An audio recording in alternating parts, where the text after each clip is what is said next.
welcome to TU Game Day Live, presented by the U.S. Coast Guard. I'm Charles McNeil. I'm so happy to see so many Tuskegee fans here this afternoon. Looking forward to Military Appreciation Weekend.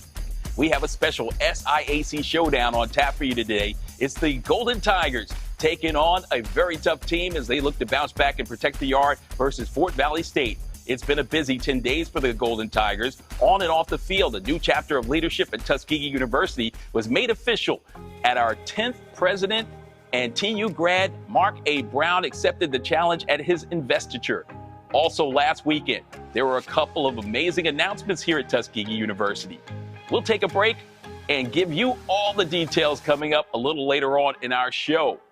But yesterday, GTSN's crew was on hand and had the honor of joining the TU students, youngsters from the Macon County school system, and we all learned about the legacy of the Tuskegee Airmen. We watched the movie Red Tails, and also, in their own words, the documentary about them, all part of military appreciation at Moton Field. So after starting the season strong at 2-0 with wins over Winston-Salem State and Central State University, the Golden Tigers have faced tests against D1 Jackson State down in Mississippi, and then 10 days ago, a road loss at the hands of Benedict in Columbia. That one really hurt, and I know that they'll look back to get back into the winning side in conference play. After the timeout, Tuskegee strikes gold from the 32-yard line. Bill drops back in the pocket, and he finds its favorite receiver, E.J. Hall, on a crossing route. Hall had to go up top to get it, came away with it in the end zone, and Tuskegee leads it 6-0. Pistol for Bill, in motion, receiver. Ball fake, shoots it across the middle. Hall is there. Hall again, touchdown, Tuskegee. But we know coming off of the Jackson State game that we had a short week going into Benedict. We had some guys that was banged up, trying to heal up before we played Benedict, hit the road. But with all of that, the guys still had to go out and play ball, and we came out strong. But the second quarter, they put up 21 points in the second quarter. But then coming out in the second half, offensively, we couldn't get back to where we was in the first half and get that continuity and that rhythm that we had in the first quarters. We came out hot in the first quarter. It seemed like our offense started to cool down a little bit. And the defense, we just got to play hard the whole game. And really, we just all got to come together as one and keep playing hard like we did the first quarter of the whole game. Coach tried to give us like a little rest. He didn't make us wake up in the morning, but we practiced every day after that. We really tried to come in here and game plan like it was a short week at the game plan form, but we come out victorious in the end. We'll get you ready for the kickoff of this one in just a little bit, but up next, it's the Standard as TU Game Day Live continues right after this.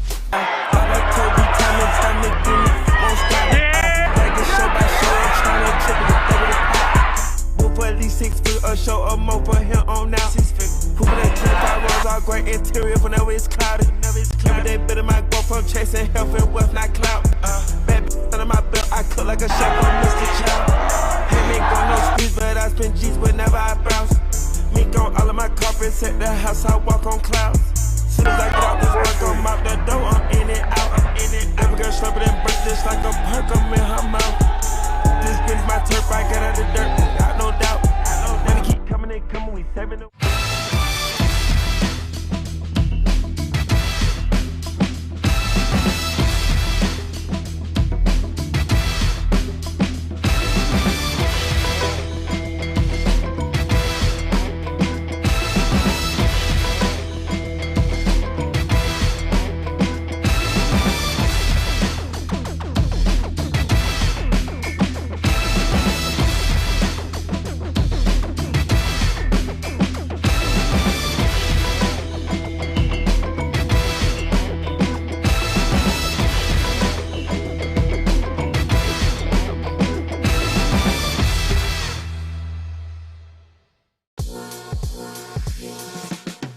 C-SPY is a prestigious scholarship, a world-class leadership training program, and a ticket to a rewarding career as an officer in the United States Coast Guard. C-SPY is an opportunity for students attending minority-serving institutions that goes beyond paying for 2 years of tuition and other college expenses. Once accepted, you'll be a member of the Coast Guard, earning a full-time salary, plus medical benefits and a housing allowance. While continuing your full-time studies, you'll get to learn about life in the Coast Guard firsthand. You'll quickly find that the Coast Guard is unique from the other military branches. It's a different kind of service, with crews of like-minded people who perform life-saving missions every day and protect our environment and communities. If you're ready to step up as a leader and help us make the world a better place, then visit gocoastguard.com/CSPI to learn more or talk to a recruiter.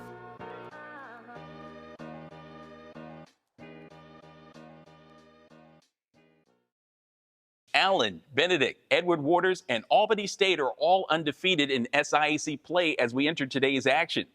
They're all trying to get to the standard. This segment is definitely called the standard because at Tuskegee, that's what we're all about. We don't just play for championships, but excellence on and off the field. So let's address the elephant in the room. 2 straight losses, and that's not what anyone expected.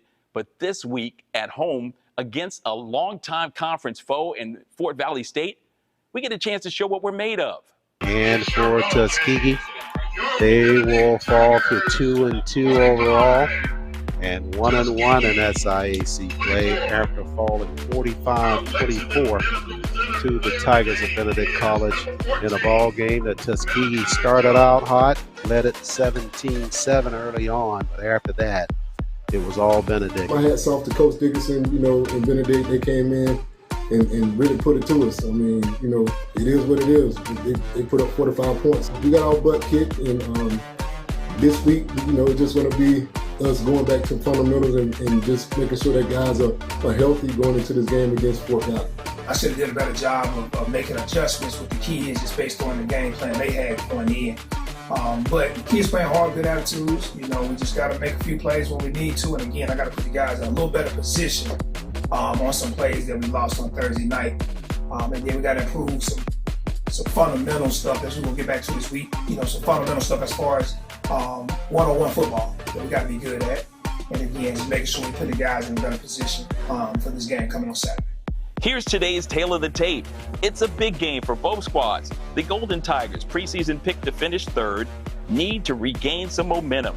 TU has dominated the series over the past 2 decades. This season, despite the records, both teams are scoring under 20 points a game while giving up over 20 a contest. Players received accolades from the league office this week. The Offensive Player of the Week, Fabian Duncan, the talented sophomore running back out of Allen University. He broke a school record with 46 rushes and 241 yards on the ground against Clark Atlanta. What a victory that was. Jordan Thompson of Kentucky State University earned recognition as Defensive Player of the Week with 10 tackles. And of course, 2 Benedict players received the final 2 honors. Yes, I wished it was E.J. Hall from TU. Jackson Williams, special teams player, had a kick return, fantastic effort, and then the lefty quarterback Darius Ocean threw for 4 touchdowns against Tuskegee. Look for these players to build on that success this week as they attempt to be difference makers. Tuskegee University officially welcomed its 10th president, Dr. Mark A. Brown, during a powerful weekend of celebration, reflection, and purpose. Dr. Mark A. Brown was appointed the 10th president and chief executive officer of Tuskegee University in a time of greed and corruption that has overtaken our land. We thank you, oh God, that a son of Mother Tuskegee has answered the call to lead. We share the same values, and we personally connect with both the mission and the values of Tuskegee and Hampton. Brother President, Tuskegee University, we wish you continued success in this next glorious age of Tuskegee, your innovation, your research, your trumpeting the cause of our community and for America, because we need you now more than ever before. As we celebrate this new chapter, I want the entire Tuskegee family to know how proud I am of our legacy. I can't wait to visit my alma mater again soon and celebrate all that we have accomplished and all that is yet to come. Congratulations, Dr. Brown, my dear fraternity brother. Here's to your leadership and to the bright future ahead for Tuskegee University. God bless you, and God bless you all. Greetings. I'm Harry L. Williams, and on behalf of the Thurgood Marshall College Fund, I am honored to congratulate Dr. Mark A. Brown on being named the 10th president and CEO of Tuskegee University. Tuskegee stands among the nation's most historic HBCUs, a place shaped by the visionary leadership of Booker T. Washington, the scientific genius of George Washington Carver, and the courage of the Tuskegee Airmen. That legacy reminds us that excellence and resilience and service are central to the university's purpose. Dr. Brown, your distinguished leadership in higher education, your commitment to student access and opportunity, and your capacity to build community make you the right leader to build a bold vision for Tuskegee's future. Congratulations, Dr. Brown. We're rooting for you. We look forward to working together to train talented students and to honor this university's remarkable heritage. Well, hello, Tuskegee family. It is my honor to congratulate Dr. Mark A. Brown, the 10th president and CEO of Tuskegee University. This moment is especially meaningful to me because my own family's connection to Tuskegee. My dear father, Colonel Lawrence E. Roberts, trained there as part of the legendary Tuskegee Airmen. His story and the story of all the airmen is forever tied to this university and to the city. That connection makes today's celebration feel personal to me as well. So Dr. Brown, your leadership represents both the power of Tuskegee's past and the promise of its bright future. I know you will guide this university with vision, strength, and an unshakable commitment to its mission. Congratulations, Dr. Brown, and congratulations to the entire Tuskegee family on this remarkable new chapter. If I be lifted up in this Renaissance era, we will modernize our facilities, but we'll never forget the brick makers that put the buildings there in the first place. If I be lifted up, we'll revive this beautiful city that was a refuge for people of color when others questioned their status as a human being. If I be lifted up, all of you in this historic university, you must come with me, because we are so much greater together than we will ever be alone. God bless you and welcome to the Tuskegee Renaissance period. That was an amazing ceremony, and I'm so proud, Dr. Brown, for all that you've accomplished thus far. Your appointment brought the best in the HBCU leadership together to lend support for Mother Tuskegee. So for the national spotlight, to the groundbreaking initiatives that are happening at Tuskegee, the groundbreaking of an all-new $18 million small animal teaching hospital, and a Fulbright HBCU recognition as well. Tuskegee isn't just winning on the field, we're winning in every space we occupy. Up next, it's our Alumni Chapter Contest leaderboard. And also time for us to head to the vault. So stay right here for more of TU Game Day Live presented by the Coast Guard. Military Appreciation Day to just show support to those guys, women and men who's fighting for our country, and it's always good to be able to show homage to those guys and women that are really just saying pouring in and protecting us as a United States of America.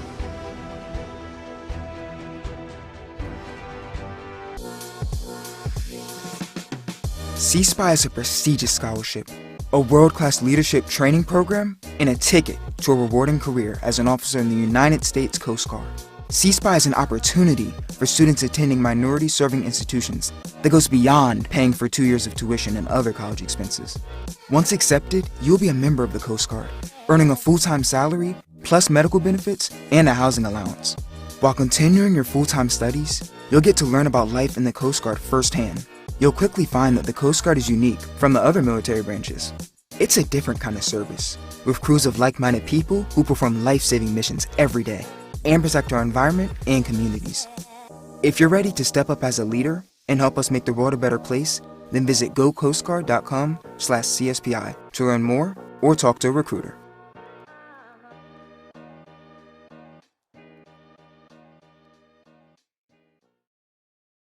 TU alumni, y'all have been showing out all season long. From Cleveland to Houston, New York to Montgomery, the alumni chapters have been representing and making this a really special season. Here's the latest leaderboard, and Montgomery is bringing it again. Keep those photos coming. Definitely keep your answers flying in, and we'll see you all at Homecoming 2025 with one chapter will win an exclusive tailgate experience. Time to dust off the tapes and head into the vault, where we find two memorable victories by the Golden Tigers. Yes, this series dates back to the 1920s, but in 2017, these squads met at Fort Valley for the conference championship. It was a defensive battle.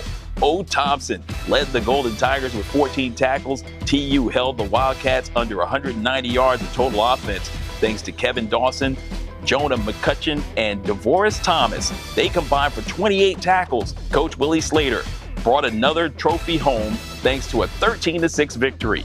In 2023, we began the year with the Red Tails Classic at the Crampton Bowl in Montgomery. This one was the polar opposite of the defensive battle in 2017. Durham opts to keep it here. You see why. Showcasing the legs. And Durham's into the end zone.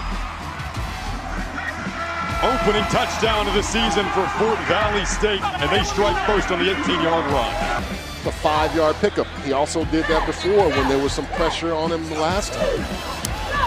3 receivers at the top. They go that way. Open man in the end zone. Noah Hart, his first touchdown of the day. And Tuskegee's opening up this game now. It came down to one play to win it. Game comes down to this. They hand it off to Williams, and the Tuskegee defense is able to close it out with the goal line stand. Aaron James, the former star quarterback, saw his offense rack up 400 total yards and scored 37 points to win his debut as head coach over Fort Valley State. And what a celebration it was. TU football is built on legacy, and the next chapter starts today during Military Appreciation. It's time for my final thoughts. From the school's first president, Booker T. Washington, to its 10th president, Dr. Mark A. Brown, the legacy of Tuskegee University has been touched by a higher power. Excellence on and off the football field has been the cornerstone here. From the Tuskegee Airmen to the players that will hit the field in just a few moments. They have and will leave a mark here at Tuskegee that will be everlasting. Make sure you listen carefully for the flyover in just a few moments, just before kickoff.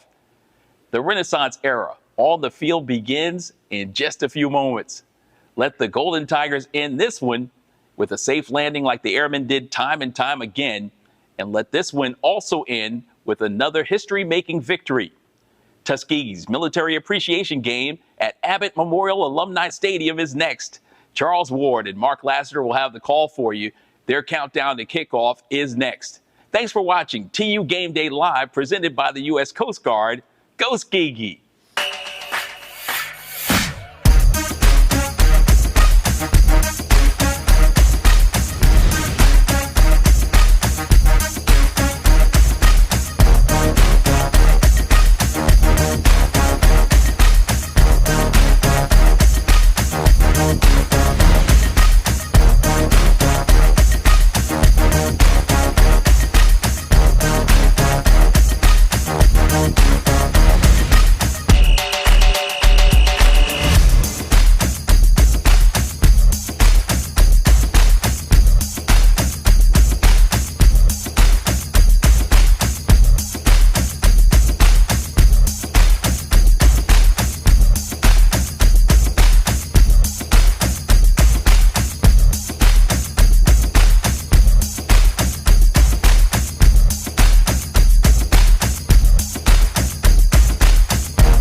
Hey, Gabriel, they're still tracking?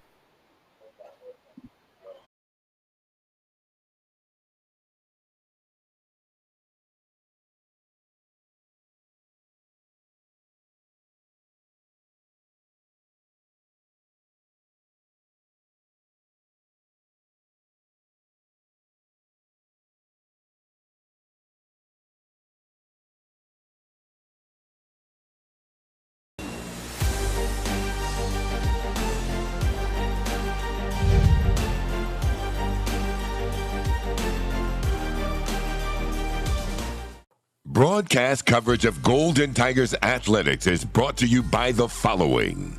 The U.S. Coast Guard, always ready.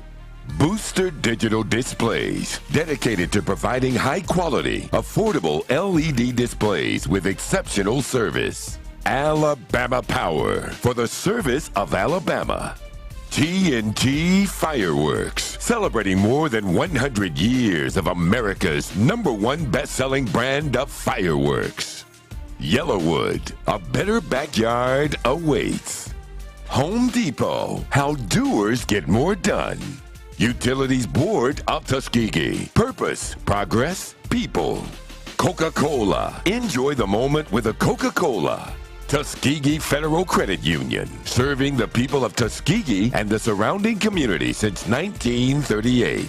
TLAT Media, step by step, TLAT Media makes your business grow. And by Advertising Solutions, from concept to conversion, we are your advertising solution.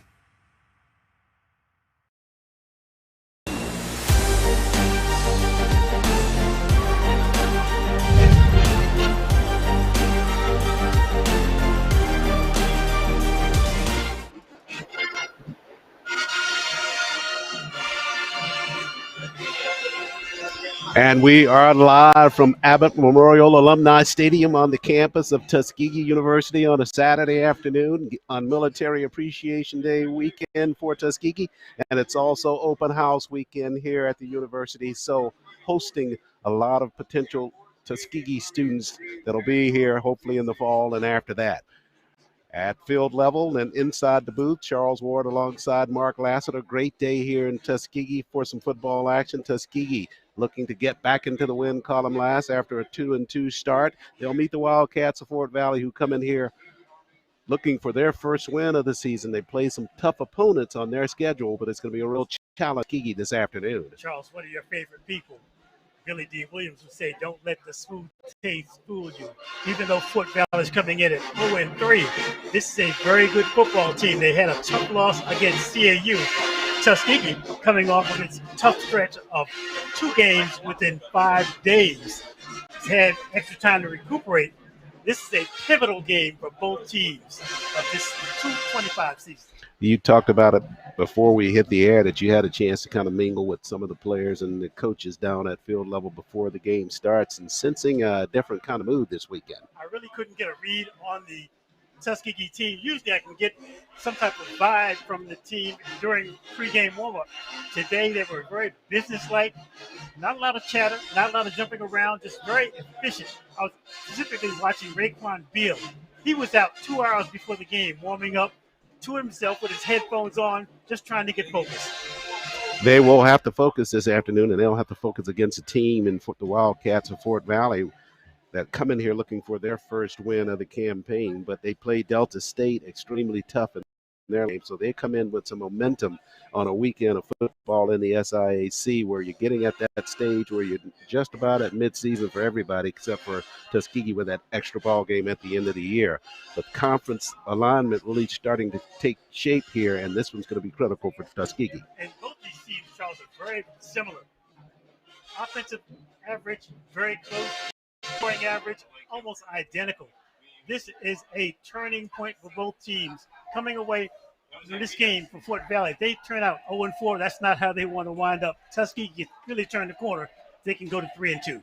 Reflecting on the ball game last weekend against the Tigers of Benedict, a ball game that Tuskegee led early on, but the wheels just came off at the end, and really kind of a surprise in terms of the amount of offense that Benedict was able to put up in that football game. My sense was that fatigue set in during that second half for Tuskegee. Coming off the week against Jackson State, and then coming back playing on a Thursday night. They just seem to wear down. Hopefully, they were able to recover during the off week, get that extra rest. We'll see if they can get to a quick start this afternoon. This ball game kind of sandwiched in there for a contest against the Maroon Tigers of Morehouse College back in Montgomery next weekend.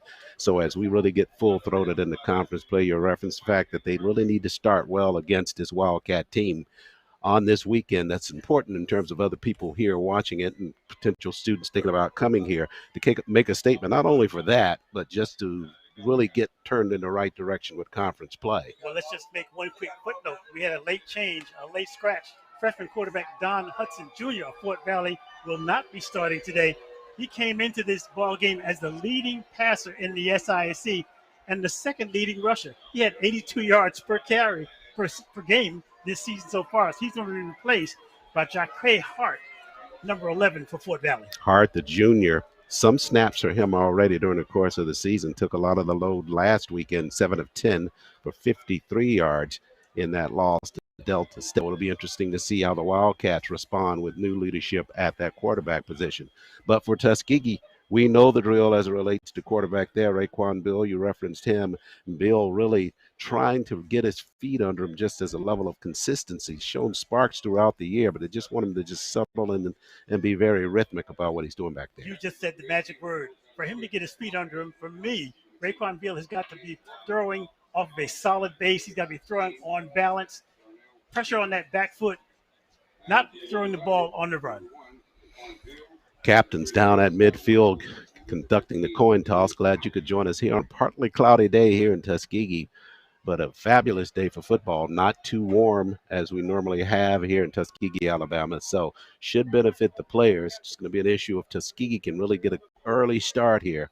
They did that against Benedict last week and were just not able to continue, but now with the rest factor going into their favor and having some at this point, we'll see if they can sustain the ball game. Now, easy for you to say sitting up in this air-conditioned booth. I was down on the field during pregame. It's in the mid-80s.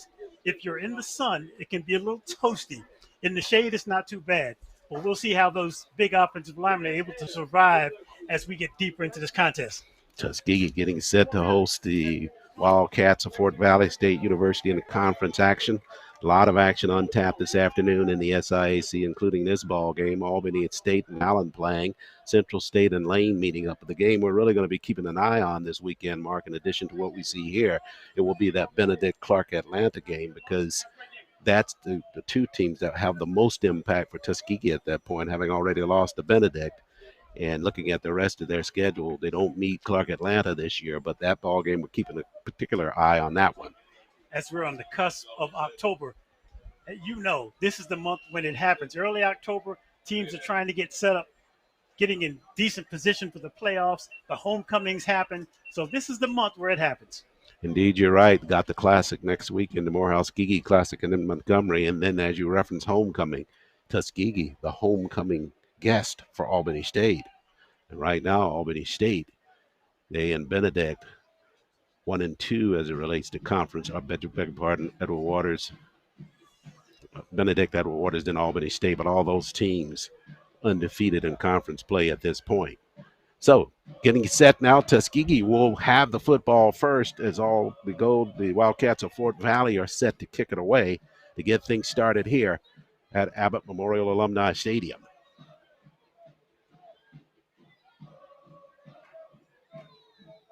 Michael Caballero to kick it for the Wildcats, and back deep for Tuskegee.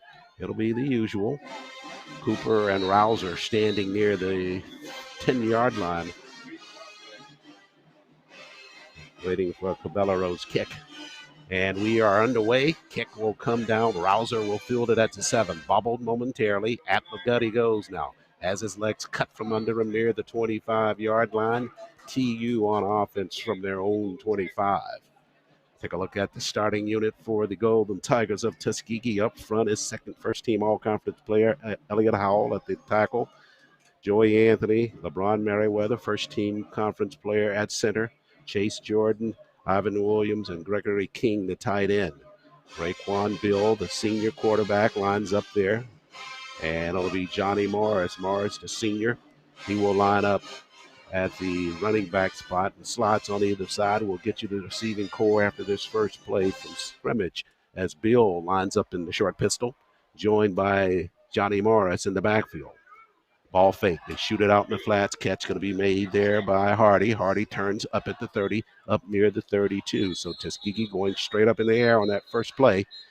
And Hardy lost his helmet, so he'll have to come out for one snap. But that's a nice first down pickup there. They got 8 on the play, so just 2 for the first. I like the field. Very decisive on that throw to the near sideline. First completion.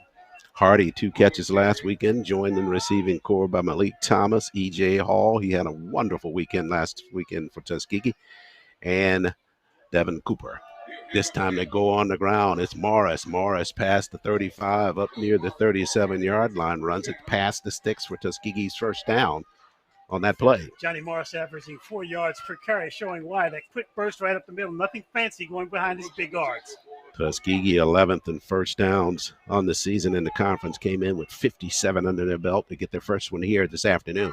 Movement up front, Wildcats, free play for Fort Valley, not unless it's going to be a procedure call.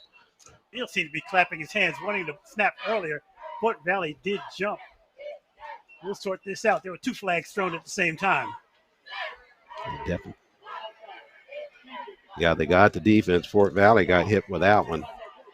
So that'll be the first assessment of the football game. Something else to look for from Bill is the tempo that he decides to play at, Charles. We understand that Tuskegee likes to go no huddle. Bill will sometimes get under center, look to the sideline for the play. I'd like to see them go quick. 1st and 5 after the assessment against the Wildcats of Fort Valley, their first of the ball game. Bill in pistol again. Got some movement this time, and Tuskegee going to give those 5 yards right back. Coming out of his set was the tight end lined out there as a wide out was Gregory King. And King, perhaps unfamiliar with the spacing out there, jumped real early. If there's anything that will drive coaches crazy are the pre-snap penalties that Tuskegee was victimized by against Benedict. Tuskegee, with his first assessment of the ball game, came in 7th in the SIAC in penalties. That's their first this afternoon. 26 prior to that one. 214 yards of assessments. 1st and 10. St. Hardy with the catch on the outside. Turns it upfield past the 40. Slammed out of bounds. No flag coming in on that play as Hardy makes his 2nd catch of the ball game. I like the fact that Kendarius Smith, the tight end for Tuskegee, was throwing a block downfield. If you can get your wide receivers and your tight ends in space throwing blocks, usually leads to a successful play.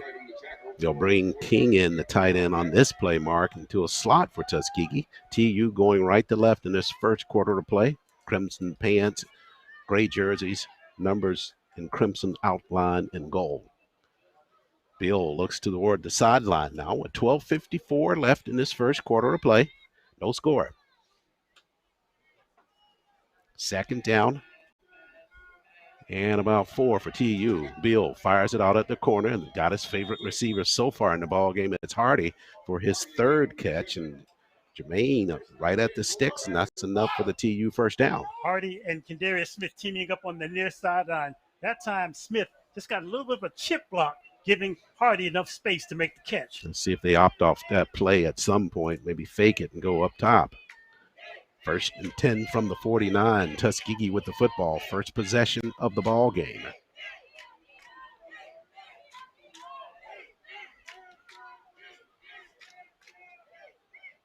Slots either side. Snap to Bill. He'll keep it and roll right side. Got it upfield. Catch made there by King, the tight end. And King inside of the 40 at the 39. So TU moving the football past midfield. And at Fort Valley's 39 now. And Charles, what Tuskegee's doing an excellent job of picking up good chunks on first down. This has been something they've struggled with from time to time. Football or helmet loss there as Morris crashes in the line on the right side. Not a lot of movement on that play, but the helmet came trickling out of there. I was thankful it wasn't the football. Just when I give them credit for a big play on chunk play on first down, they get stopped for no gain. But so far, Tuskegee is showing nice tempo on this opening drive. Very steady downfield, very close to the red zone. Since 2000, Tuskegee leads the head-to-head with Fort Valley 12-3. 2nd and 10 here. Last year, TU won it in a close one, 37-31. Beal to the line of scrimmage, and just as you referenced here, Mark, we got our first time out. Tuskegee not quite sure what they wanted to do at the line of scrimmage. If there's anything that will kill rhythm, there was some uncertainty. Beal getting the play in from the sideline. You can see him clap his hands in frustration as he's looking to the sideline. Tuskegee has to call this early timeout. No score. Tuskegee with the football. 11 minutes, 11 seconds left first quarter. We'll take our first break here on GTSN. Hey, are you fixing the power? Yep, I'm gonna get the lights back on. Yeah, my power went out and I have to start level 14 all over again in our game. Yeah, why didn't mine go out? Well, we have this technology that can stop an outage in its tracks. Why? So less people will be affected during the outage. Why? So you can make the level 15? Come on, Brian. Let's go to your house and keep playing. Good luck, guys. Hi, Tuskegee Nation. I'm Aaron James, head coach at Tuskegee University, and you're watching the Golden Tiger Sports Network.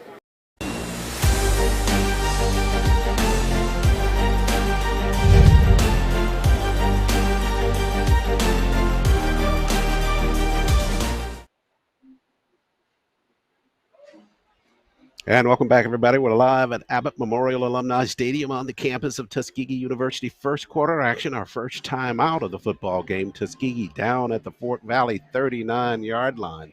And they have got to find that rhythm, Mark. Last couple of plays, they've been a little bit out of kilter, only picked up a half yard on the first play. And before they get to this second down, they take the time out. Tuskegee got into a nice rhythm on this opening drive, picking up a few early first downs, but with the pre-snap penalty and then the uncertainty on the play call coming in from the sidelines, Tuskegee has only hurt themselves. So what they want to do is regroup, see if they can get that rhythm back. They are knocking on the door of the red zone at about the 39-yard line. Players back out on the football field after the timeout. Open house weekend at Tuskegee, annual event where they invite high school students to survey the campus and help them form their decisions about where they're going to matriculate at the college level, hoping they'll make the choice to come here to Tuskegee. Military Appreciation Weekend as well. A lot of activities at Moton Field, the historic Moton Field, yesterday throughout the day, culminating with a flyover here just before kickoff. Golden Tigers set from the 39 of the Wildcats. Bill in shotgun. Split receivers either side. TU right to left. They go on the ground. Morris looks for space out at the corner. Has to turn it back to the inside. And not a lot of space there on the left side of that Wildcat defense. Morris may have gotten a yard. Morris made a nice little jump cut, but he ran right into the arms of Brandon Grissom Jr., the linebacker for Fort Valley, who was planted right at the 38. So Tuskegee with another third down and long call coming up. This could be a significant play call to pin early in this game. Absolutely. Don't want this initial drive to stall here. Right now, just a little bit out of Larkin Ryan's range. Third down here. Bill surveys the sideline. Play clock at 7. Now TU set. Morris will step to the right pocket of Bill. Snap to Bill. Looks to his left. Pumps once. Fires it out. Got Hardy there at the sideline. Hardy wrapped up at the leg and may have gotten it back to the line of scrimmage. Not much more. Tajon Johnson Cook of Fort Valley with a solid tackle right at the 38-yard line. Fourth down for Tuskegee. They are really on the fringe of Larkin Ryan's field goal range. Have not seen him come toward the field. Now they will send out the kicking unit. So Larkin with a chance here to give Tuskegee his first score of the ball game. The longest of the season is 42. Hit that one against Winston-Salem in the season opener. The banners, but instead they're going to punt this one, Mark. I was just looking at the banners on the uprights. They're hanging limp. But as you mentioned, they're going to punt this one away, apparently. And Tuskegee with the delay of game, no question about it. Now they will punt the football. So TU stalling on that drive near the 38. toyed with the idea of sending Ryan out there for a field goal. Instead, they're going to send out Cullum Brent, and Cullum, the number 2 punter in the SIAC, set to kick it away for Tuskegee. Tuskegee didn't get a score this possession, but possibility of playing field position here if they can pin Fort Valley deep to start this drive. That'll be their first of the ball game. You know, Charles, during pregame, I was watching long snapper Joshua Fuentes for Tuskegee. He's only 5'9", 5'11", 195, but very efficient on his long snap. That ball has to travel 15 yards, and it has to be accurate. Yeah, they are cut buddies, too. Every time you see one on campus, you see the other walking with him. So they try to get in rhythm all the way through. Punt here by Brent. Angling for the corner. Got some air on it. Fair catch called for near the 15-yard line. The fair catch made there by Miles Smith. So Tuskegee will pin Fort Valley starting from about their 16-yard line on their first drive of the football game. Every time Fort Valley goes back in punt formation, I'm reminded of one of the greatest punt returners we've seen out of Fort Valley, Tyrone Poole. Oh, yeah. He was such a weapon for the Wildcats, and teams just had to kick away from him. Sure, absolutely. You talk about a lot of teams in this conference known for their linebackers and other positions, but Fort Valley certainly known for its defensive backs, and Tyrone Poole at the very head of that. Hard-hitting Jimmy Smith and a couple of other players, just marquee players for. And a pass down the right side. They're going to streak that all the way down. It's going to be JT Pendleton, and Pendleton beat the defense, and he found a lane on the right sideline and not touched by Tuskegee. And that defense of Tuskegee gets burned early here by the Wildcats. Last week, JT Pendleton had 7 catches for 74 yards. This time on a simple fly pattern, caught the pass at the 40-yard line, streaked down the sideline. No one was able to catch up with him. A long pass play for Fort Valley State. Jaquie Hart, the quarterback for Fort Valley, inserted into the lineup. They went ahead and tested him right away.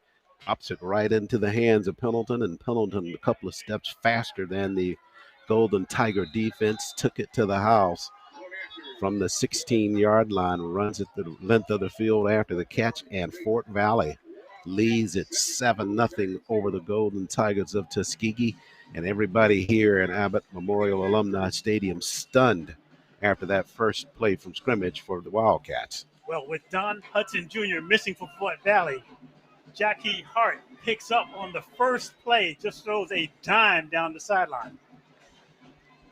So big touchdown for Fort Valley. They get the early lead, 7-0 against Tuskegee. Boy, that was big for them to start out that way. Questioning about the quarterback spot, as you referenced, Hudson not in there. But the Wildcats of Fort Valley on the Willie Totten, and you know that name very well in terms of offensive play. He went right up top and he got the results. Well, let's make it accurate. Willie Satellite Totten was his name at Mississippi Valley State, and one of the greatest quarterbacks in HBCU history.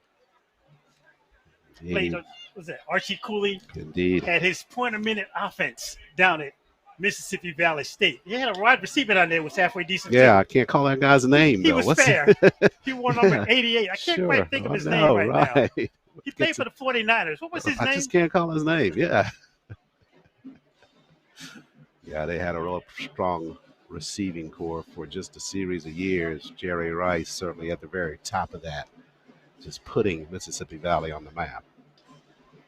This game being televised as a part of the SIAC package, so a timeout on the football field.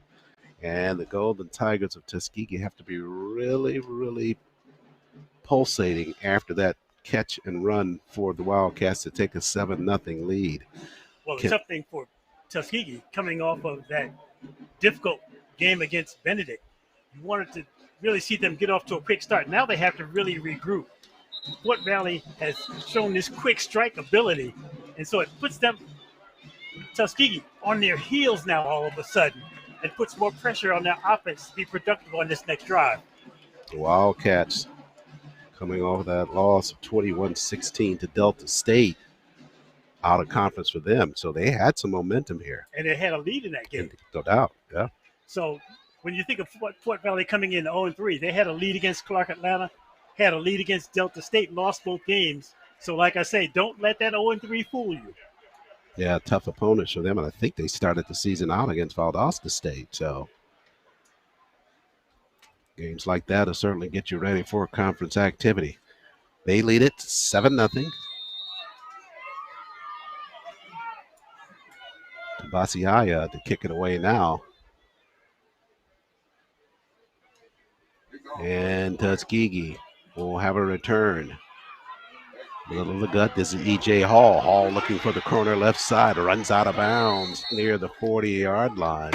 And that's a good start for Tuskegee now with the offense to try to answer the touchdown by Fort Valley. E.J. Hall is trying to get around Jeffrey Gibbons, the defensive back at Fort Valley. Now, we're seated right to the right of the Tuskegee assistant coaches up in the booth, and it's been a little raucous so far.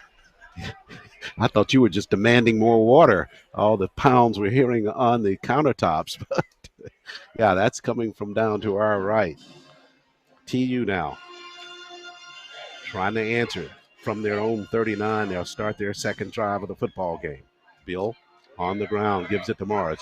Johnny bounces to the outside, trying to find some space at the corner. Hops over a would-be tackler, comes down at the 50-yard line, but a flag comes down as well at the back of that play. Morris did an excellent job of evading one of Fort Valley's best tacklers. Their linebacker, Jaden Walker, comes in as one of their team leaders. Got to the outside. We'll sort this one out. That one going to come back, holding on Tuskegee's offense. Second assessment of the football game. After a tough run by Morris, right side, he got to the 50. Would have been enough for the first down. But the penalty pushes the Golden Tigers back to their own 36 now. Fort Valley's going to cheat its linebackers closer to the line of scrimmage. Note the alignment, Charles. They have 4 down linemen, but they have 3 players within the line of scrimmage. 3 receivers to the left of Bill as he lines up in a pistol. Should say 3 players within 3 yards of the line of scrimmage. 4 up front for the Wildcats. Let's see if Tuskegee's going to come to the left with that throwback again. Instead, they look to the right, pass up the field, eluding the tackler. Down to the races now. Hall turns it to the inside. EJ down near the 21-yard line. They went to the money man, and EJ answers for TU. Simple route. EJ Hall turns to his quarterback, faces him. Beal hits him in a perfect position to get going down the sideline for a huge first down lot for the Golden Tigers. They're going to set up shop at the 23. Nice job. They flooded the left side and threw it with a one-on-one situation with Hall up top by himself. Beat the initial defender there after making the catch. So down to the 23. High snap. They get it to Morris. Johnny looks for room left side, but he's tied up at the line of scrimmage. Wildcats with 4 players on that surge, led by Jaden Walker, the linebacker. And Walker all along trying to strip the football away from Morris as they were pushing him back. Player late getting up for Fort Valley, as you mentioned. Jaden Walker was in on that scrum, digging for the football, actually held it aloft as the pile was clearing up. Give me a timeout on the field while we sort out who is down for the Wildcats. This will look to be DeAndre Boykins on my initial look at it, but they'll take a look at him and as he's coming up. Not Boykins, it's going to be Thrillkill, the junior from Memphis that's coming up and headed toward the sideline.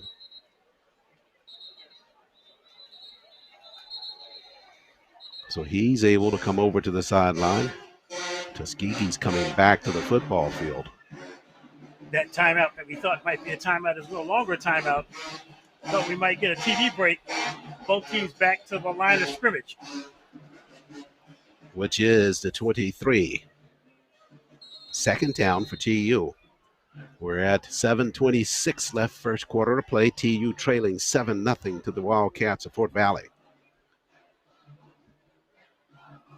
Bill peering back to the sideline for a call. Morris joins him in the backfield.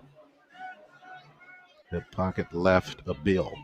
Slots either side. They'll go on the ground. Morris slides back to the inside. Johnny with a tough run. Bang down inside of the 10-yard line. And that's good enough for Tuskegee first down inside the tackles on that play. Morris doing an excellent job of picking his way and showing balance after contact. Picked up an additional probably 8 yards just on his own effort. They'll go with Morris again. This time he's wrapped up in the backfield. A couple of Wildcats on him as TU tries to go back to the right side. Initial stop made that time by David Moncrief, the sophomore linebacker for the Wildcats of Fort Valley. So it's interesting. Tuskegee picks up the first down. They tried to go quick snap on the first count. Almost caught us off guard, but now Beal back in the shotgun calling signals. 3 receivers at the bottom of the screen. E.J. Hall up at the top, the lone receiver there. They went to him last time out of this set. Football just outside of the 10-yard line, marked at the 11. TU trying to answer the Wildcat touchdown.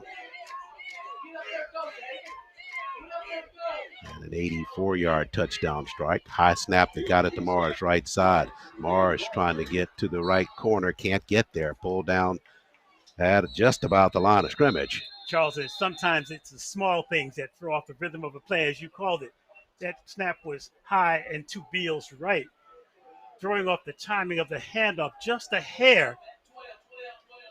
Running back was trying to get to the far sideline. This is another third down call for Tuskegee. So they'll come to the line of scrimmage. Lining up in the backfield this time is Rouser. Jaquil Rouser, the sophomore, joins Bill in the backfield. Big third down play here for Tuskegee. They got him right at the 10-yard line. So no opportunity for a first down. We'll have to score either here or see if they'll elect to go for a field goal. Ball is fumbled and Bill has to fall on it in the backfield. They were trying to work it right side, but Bill just lost the football. It was fortunate that Bill was able to recover because Fort Valley had excellent pursuit at the point of the handoff. So that'll bring up Larkin Ryans now to try a field goal. They're going to put it down at the 22, so they'll make it a 32-yard effort for Ryans. And Tuskegee trying to get his first points of the ball game. 7-0 lead for Fort Valley. Tuskegee drive stalling right outside the 10. Snap's good. Ryan with the kick with authority. Nice kick by Larkin. He knocks it through for the Golden Tigers of Tuskegee. So TU on the scoreboard. Wildcats of Fort Valley lead at 7-3. We'll take a break on GTSN.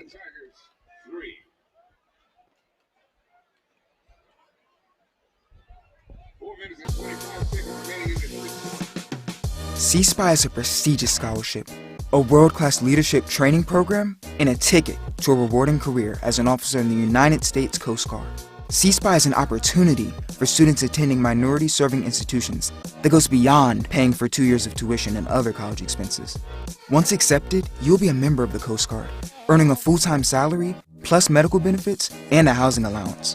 While continuing your full-time studies, you'll get to learn about life in the Coast Guard firsthand. You'll quickly find that the Coast Guard is unique from the other military branches. It's a different kind of service, with crews of like-minded people who perform life-saving missions every day and protect our environment and communities. If you're ready to step up as a leader and help us make the world a better place, then visit gocoastguard.com/CSPI to learn more or talk to a recruiter.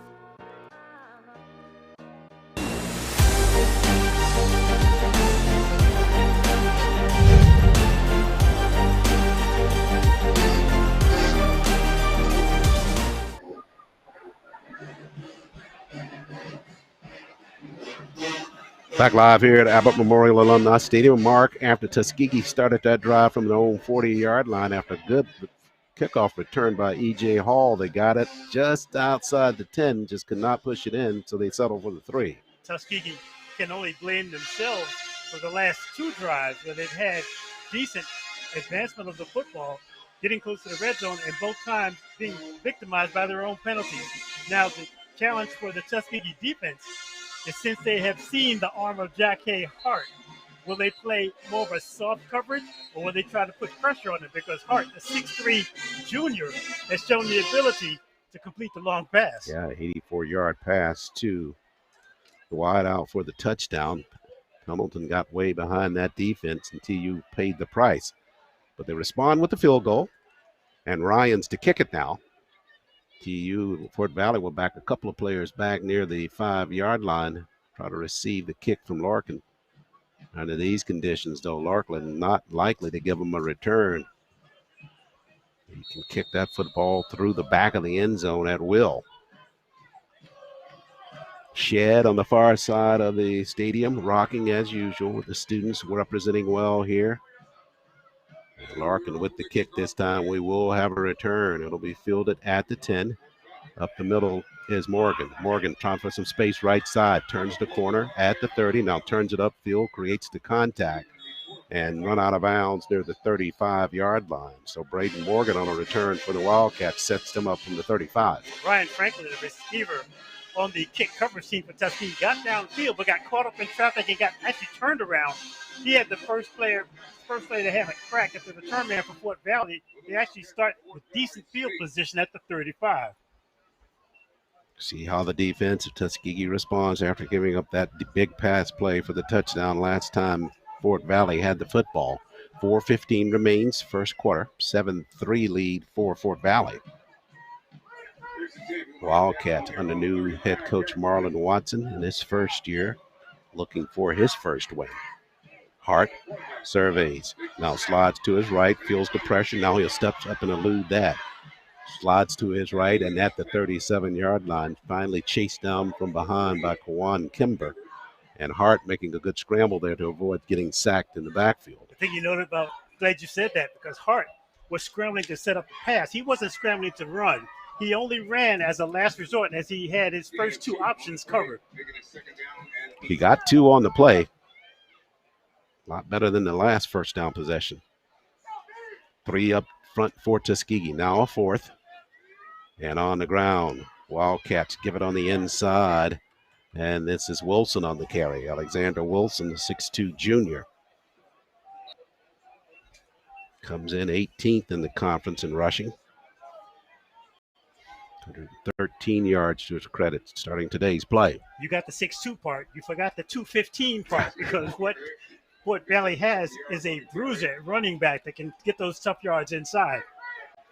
He picked up about 4 on that carry. Hard again, fires, got a man, had to stop in his tracks, but turns to the outside. Catch is made by Pendleton, and Pendleton almost taking it to the house once again. Quick step after making the short catch out in the flats and just beat the secondary to the spot. Michael McGuire for Tuskegee at the 30-yard line, just indecisive on that tackle. Was trying to break down, but the receiver had enough speed to get to the outside. McGuire got caught off balance, and as a result, the yards after catch for Fort Valley. JT Pendleton got Fort Valley down to the 33-yard line of the Golden Tigers. Hart lines up in shotgun. Slide is to his right, has to hop to get the snap, but they go on the ground, and up the middle is Wilson. Wilson lost the football. Tuskegee diving on it near the 25, and the defense from Tuskegee rises there. They'll get the fumble and turn that football back over to the offense. TU needed a break. They got one there. The defense frees that football as the Wildcats were on a drive again. Judging by the qualities of the high five, I'm going to give it to Timothy Grayson, made that recovery. A huge play for the Tuskegee defense as Fort Valley was driving once again. Grayson, the junior, we'll credit him with the recovery.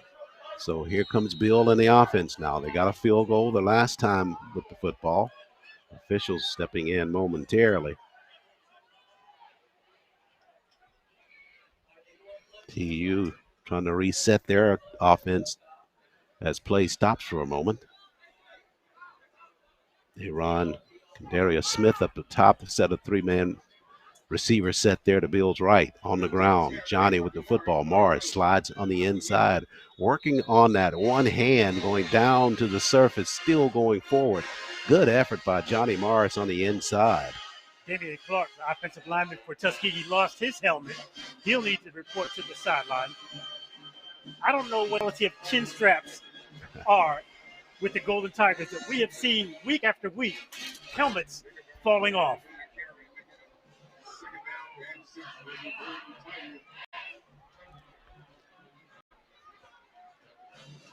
So Tuskegee now, after a run by Morris on the inside, they face a second down and let's call it a full 8.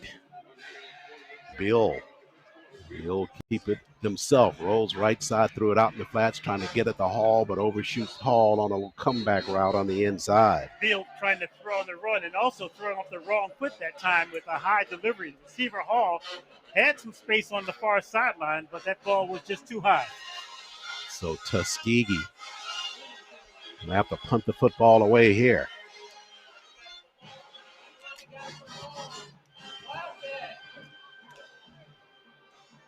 I beg your pardon, it's on third down here that Tuskegee still has one more possession here as Bill lines up in shotgun. My fault there. Thought I had him at fourth down. 3 receivers, top of the screen for Bill.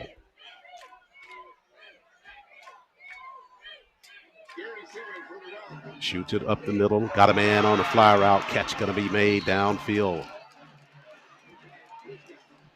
Nice grab there for Tuskegee beyond the sticks for the first down. Von Cooper, the diminutive 5'8" receiver for Tuskegee on a simple in route. Beal in rhythm catches him for the first down. So over the midfield stripe now, TU with the football. They'll work it out in the flats. That's Cooper at the sideline this time. Steps out of bounds after about a 2-yard gain. So Beal all of a sudden gets in rhythm, Charles. Now he's looking to the sideline for the play. I'd like to see Beal continue to be aggressive in these short distance throws. So they'll quickly go to the line of scrimmage. We'll see if they go quickly here. Instead, they won't. They'll take looking back toward the sideline here. Just would love to see them just continue. That fast pace seems to favor this offense, but they kind of slow things up themselves and perhaps killing some of their momentum as a result. Official stepping in now. I think that'll bring us to the end of the first quarter here from Abbott Memorial Alumni Stadium. Close contest after 1, but the Wildcats of Fort Valley lead it 7-3. We'll take a break and go into the second quarter on GTSN.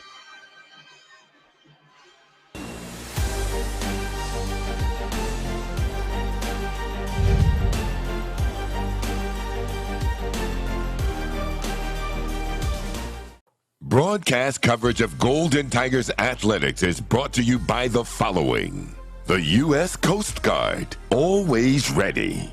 Booster Digital Displays, dedicated to providing high-quality, affordable LED displays with exceptional service. Alabama Power, for the service of Alabama. TNT Fireworks, celebrating more than 100 years of America's #1 best-selling brand of fireworks. Yellowwood, a better backyard awaits. Home Depot, how doers get more done. Utilities Board of Tuskegee, purpose, progress, people. Coca-Cola, enjoy the moment with a Coca-Cola. Tuskegee Federal Credit Union, serving the people of Tuskegee and the surrounding community since 1938. TLAT Media, step by step, TLAT Media makes your business grow. And by Advertising Solutions, from concept to conversion, we are your advertising solution.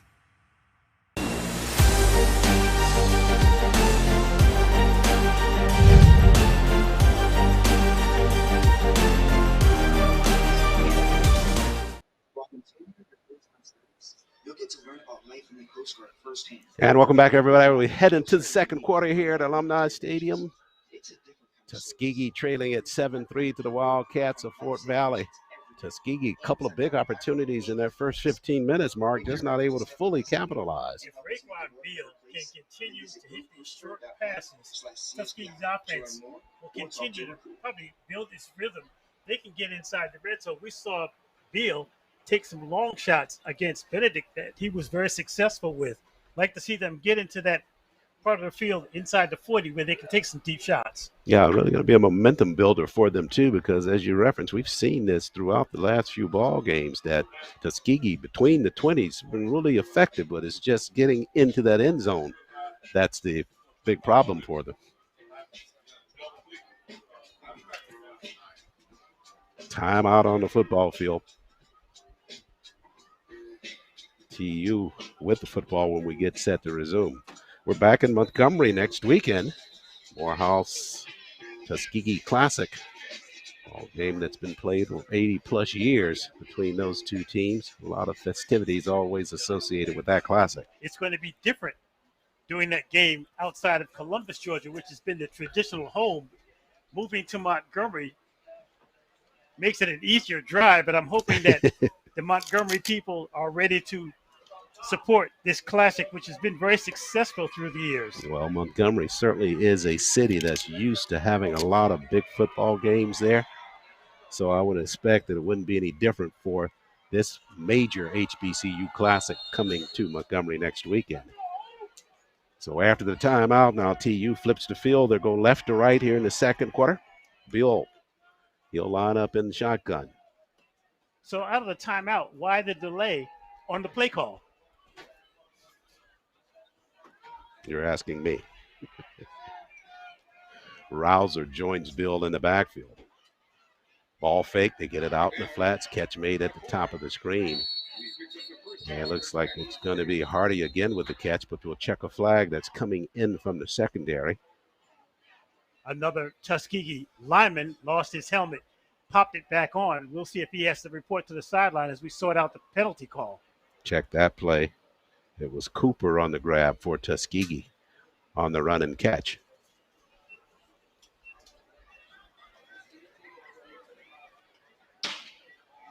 Both teams lined up at the line of scrimmage, offense and defense, as if they're ready to go, but the officials now picking up the flag. It appears, I don't want to be too premature with this, it appears that it's going to be called against Fort Valley. Well, they had two footballs out there, one in the middle of the field and one on the. So they call that holding, but it was legal contact. So there's no assessment. You're close to correct, Les. I mean, you had the right team. Tuskegee going with dual receivers, left and right, stacked this time. It is a first down for Tuskegee. So that was after the catch by Cooper. So the football now at the 35-yard line.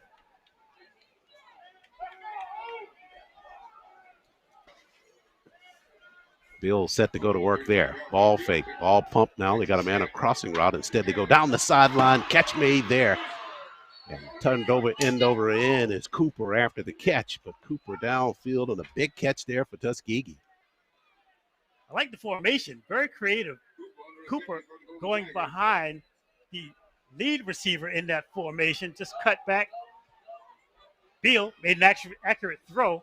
First down, Tuskegee. Double pump by Bill on that. Yeah, they got a man out in a little short hitch, faked that off. A man across the middle who was wide open and left off of him and got Cooper wide open down the sideline. When Raekwon Beal gets his feet set and throws off a solid platform, he can be dangerous. Tuskegee down at the 13 of Fort Valley, trailing 7-3. Bill looks to his right, shoots to the end zone. Double coverage over there, and that pass batted away at the last moment.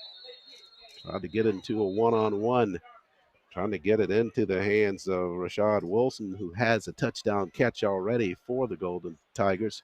But good defensive coverage there in the end zone by the Wildcats secondary. Penalty flag down as one of the Fort Valley defenders is in the Tuskegee offensive huddle. I could see two offensive linemen for Tuskegee struggling to get back to their feet. There's also a flag down at the 20. Okay, benefit Tuskegee, roughing the passer on Beal. Beal a little bit hobbled after that call, too, getting some attention from Marcus Jeter and the training staff at Tuskegee, and they're going to take him toward the sideline. Beal walking off very slowly. One thing you notice about Beal during pregame, at 6'5", it doesn't look that big here, but when you get on the field and stand next to him, he is a big human being. But Beal going off right now, he'll be replaced. Looks like they're going to go in with McGrew, Bryson McGrew, the freshman quarterback, player that we thought we'd see perhaps even earlier in the season. McGrew from Montgomery, Alabama, 6'2", 195, a freshman. So called on here. Tuskegee in the red zone. McGrew on the ground. Tuskegee trying to push the pack, but that's going toward the sideline. Good stop up front by the Wildcats of Fort Valley. If one thing we've noticed about Fort Valley through the years, Charles, they have very active linebackers. That time, Fort Valley brought their linebackers tight to the line of scrimmage, just had too many men at the point of attack. Tuskegee couldn't handle it, and they were fortunate to get back to the line of scrimmage. 14-yard line is where they'll mark it. McGrew, Bill right back in there for Tuskegee, only out for the one play. So Bill, hard clap there. We're going to go back to the sideline for the play. Just quarter action, 7-3 lead for Fort Valley. Golden Tigers inside the red zone, though. Once again, play confusion for Tuskegee as Beal is forced to call another timeout. I beg your pardon, that line of scrimmage for Tuskegee is the 9-yard line, not the 14. But as you reference here, Mark, Tuskegee taking a timeout. Obviously want to be sure that they don't blow a down situation here inside this red zone. And I'm going to give credit to the Fort Valley defense for their intelligence. They have picked up on the fact that when Beal goes to that 2 or 3 clap, they're not going for that fake as if he's trying to get a quick snap. They're waiting, being very patient. And as a result, Tuskegee, just a bit of confusion. They're burning too much play clock. This is the second time this game they've had to call a timeout. Yeah, still got a lot of time left in this first half. Certainly want some of those timeouts to be available. You never know what's going to transpire later on. So timeout and stoppage of play here. 7-3 lead for Fort Valley. If there's any opportunity for Tuskegee on the sideline, get the play in right now, come to the line of scrimmage, snap on the first sound. Well, we've been talking about that all season long. We have not seen that as a trademark of this offense. It would be really surprising to see if they really change that dimension of it, because I agree with you. I just think there's some good things that happen when you up that speed level just a bit. And they seem to play well up tempo. It's like a fast break, kind of a modified West Coast offense. Tuskegee's not known for its long passing game, but what they like to do is they like to hit those short 5 to 10 yard passes and let their running backs and receivers do the extra work. Certainly, I've seen it in this ball game. Jermaine Hardy's been a favorite target of Bill so far in this first half. He's got about 5 catches right out in the flats and has done a good job of running after the catch.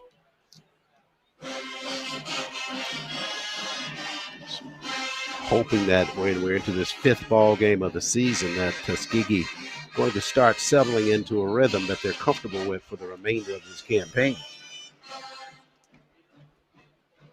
Players after the timeout make it back out onto the field.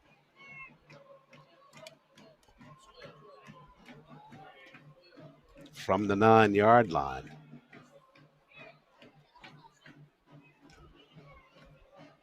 Rousers joins Bill in the backfield. From Fort Valley's 9-yard line. 12:54 left first half. TU trying to get its first lead of the ball game. Hall and Garmin down at the bottom of the screen. Bill looks that way, floats it to the corner. That one's going to go back in the end zone. Not a catchable ball there at all. May have had a little bit of a hole there in the end zone, but the pass so deep and out of play. Bill trying to get the pass over the coverage of Keon Thrill for Fort Valley. Was breaking down, turning back for the ball about the 3-yard line.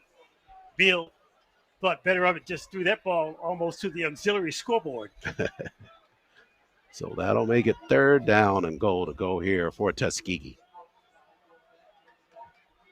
Rouser slides to the line, now back to a slot left side. Garmin at the bottom of the screen, joined by Parker, I beg your pardon. Bill looks to the end zone, fires on a crossing route, and that one's going to be batted away and incomplete. He had Garmin on a cross that time, but the defense is tough there by Fort Valley. Once again, Keon Thrill of Fort Valley. Now, he might have been in a scooch early, but excellent coverage on that simple in route, breaking towards the center of the end zone, and Tuskegee is limited to another field goal attempt. Yeah, good defensive work by Thrillkill. That's all you can say on that. He was with Gabriel step for step. So Ryan's on now. This will be a 25-yard effort for him. They got it down on the kick. Larkin, plenty of leg on it, and knocked it through for Tuskegee. So back-to-back field goals by Larkin. Ryans keeps Tuskegee right at the edge of it, but Fort Valley continues to lead at 7-6. The good news, as you mentioned, Tuskegee comes away with points. The bad news is, second time, they don't come away with the sixth, which they would have preferred.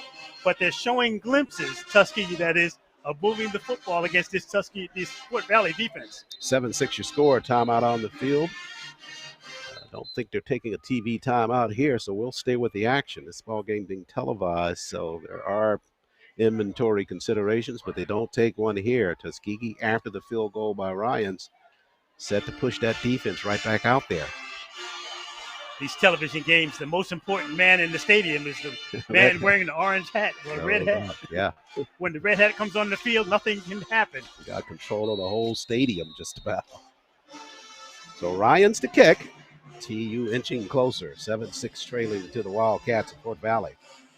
Larkin this time got all the foot into that one. That'll drive back near the end zone. One step in and coming out on a return. Right side with some space and toward the sideline. Now finally knocked out of bounds. And the Wildcats, after a good return there by Dante Curry, they'll have the football to start this drive. Be up near their 30-yard line. Excellent kick by Larkins that time. A lot of hang time gave his coverage team enough time to get downfield. Now this is a pivotal drive, not just for the Fort Valley offense. This is a signature opportunity for the Tuskegee defense to see if they can hold them deep in their end of the field. Yeah, they got the fumble on that last possession by Fort Valley, but that was on the Wildcat side of the field. So still the concern is there about can they stop this Wildcat offense. Hart on the ground. They run it straight ahead. Maybe two on that carry on the inside. Not a whole lot there. TU tightening things up as we have another helmet coming off. This one from a Wildcat player. Tuskegee very stout in the middle of the field. That time was Messiah Wells, defensive lineman, 6'1", 260, who's been solid all season. Pick up of a yard on that play. So 2nd and 9 now for Fort Valley. 12 minutes, 10 seconds left, first half.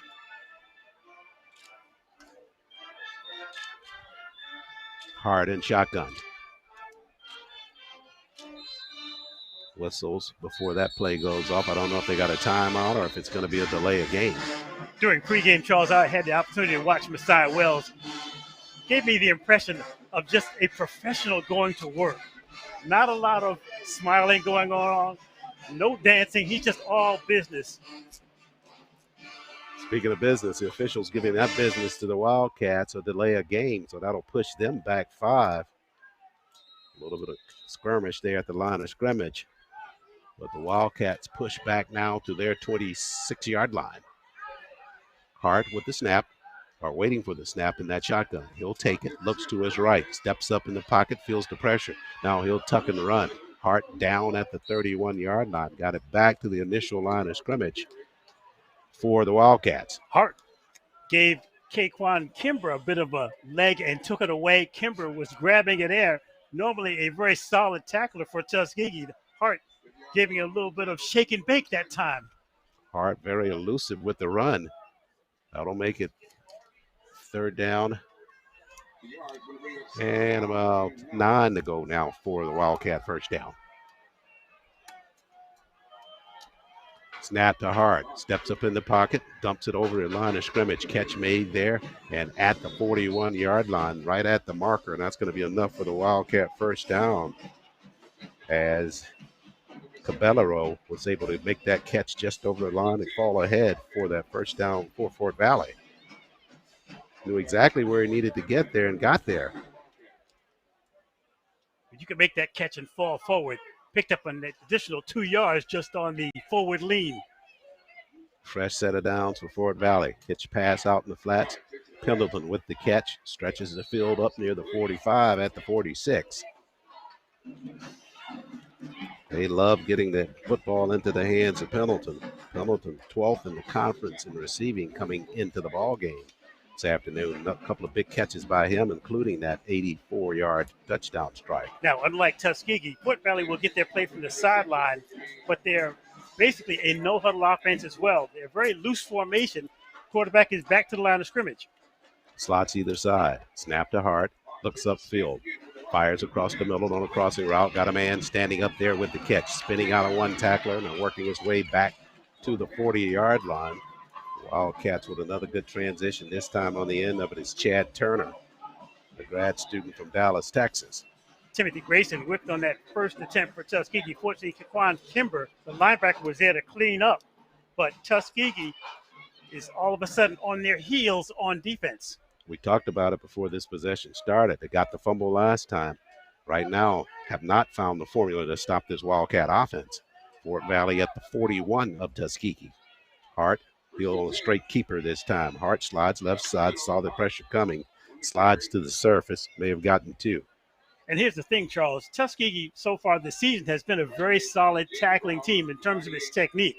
We've seen more missed tackles this game that I think we've seen all season. So I don't know if it's a case of Fort Valley's elusiveness and speed or Tuskegee just not staying in technique.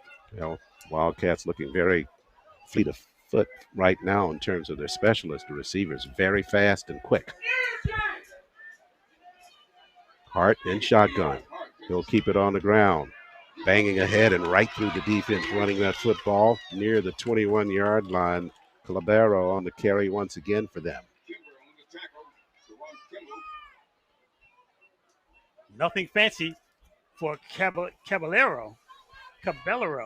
Yeah. How do you want to say that? What do you want to work with that? I like Caballero. It has more of a nice ring to it. Yeah, sure does. It rolls a little bit more. Yeah. And he's rolling right now on that run left side. That offensive line for the Wildcats really pushing the pace there and opening up that hole for him. And he ran it for a first down near the 23. Nothing fancy, just between the guards.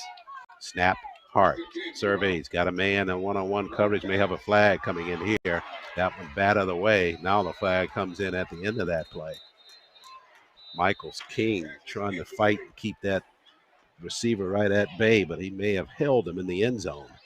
King did an excellent job of turning for the football, forcing the receiver out of bounds. You may get a bit of a defensive hold instead of an interference. We'll sort this one out as the flag was thrown right at the 3-yard line. And you can see the official's hat down at the 5. So they're going to get King for a hold. And this puts Fort Valley's offense in prime operating position. The first and goal from the 5. Yeah, Michael, I believe, felt like he was beat on that play, so did the second best thing rather than giving up the touchdown. I like what King did in terms of technique. He got his shoulder pads around, but hit a little bit too handsy. First and goal to go now for the Wildcats. They'll keep it on the ground. Caballero works it on the inside. Tuskegee on the inside. Good defensive surge to deny any forward progress for Caballero. One of Fort Valley's big guards is down on the field. Looks like Zanarian Crum, big 6'7" freshman, having a difficult time getting back up. Timeout taken on the field. 7:41 remains in this first half. Tuskegee trailing the Wildcats, Fort Valley 7-6. Let's take a quick break here on GTSN.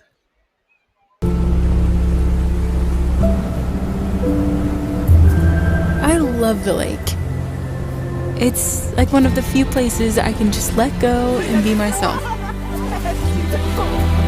I really love it here.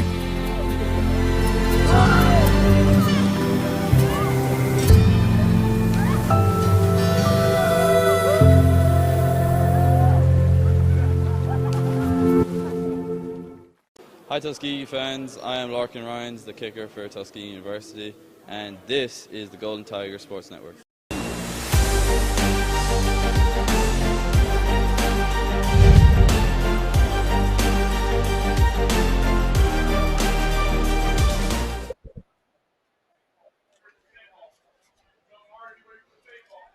Back live here at Abbott Memorial Alumni Stadium. Timeout on the field. For the timeout, Wildcats down inside the red zone, the 8-yard line. Tuskegee trying to deny the Wildcats another touchdown in this first half. But the Golden Tigers, no question about it, they are scrambling defensively. Fort Valley, so many weapons in this first half. Really, their passing effort has really kind of opened up their run game a bit. The fortunate thing for Tuskegee, they're only down by 1 with 7:41 remaining in the first half. They've got to be thinking if they can stay within striking distance of Fort Valley in this first half, get to the locker room, make some much-needed corrections on their own discipline. It's not the play calling. It's not necessarily the execution. It's just simply pre-snap stuff that's getting into trouble Golden Tigers. Tuskegee 2-2 on the campaign, 1-1 in the SIAC.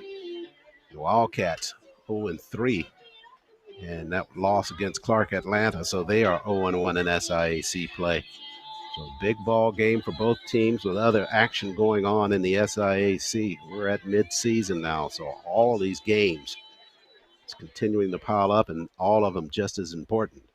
So after the timeout, Fort Valley back to the football field. Hart lines up in a shotgun, joined by Caballero in the backfield. Tuskegee with 5 up on the defensive front, trying to plug the holes. They'll go on the ground. Caballero fights through the first tackle and fights his way toward the end zone, and they'll put him down at the half-yard mark. Hit initially at the line of scrimmage. Tuskegee not able to wrap him up left side, and Caballero finds his way down to the half-yard line.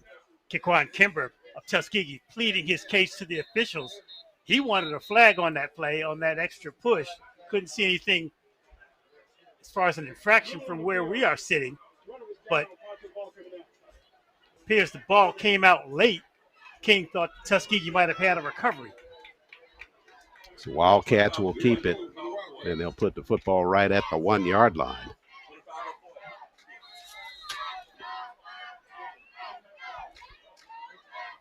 They're going to go with their own Wildcat formation here. And on a straight run right side and walking into the end zone on the carry was Wilson. He got a scrum here at the back of the end zone, but the Wildcats line up in the Wildcat, and Wilson just took it in right side, uncontested. Wilson, the 6'2" running back, nothing fancy, just off right guard. Huge hole there opened up, and Fort Valley is all of a sudden up 13-6 and ready to get this extra point attempt off. So the Wildcats, Tabasia on now to try the point after. Another demonstrative drive by them. High snap, but they get it down and they knuckle the kick, and it's blocked at the line of scrimmage by Tuskegee.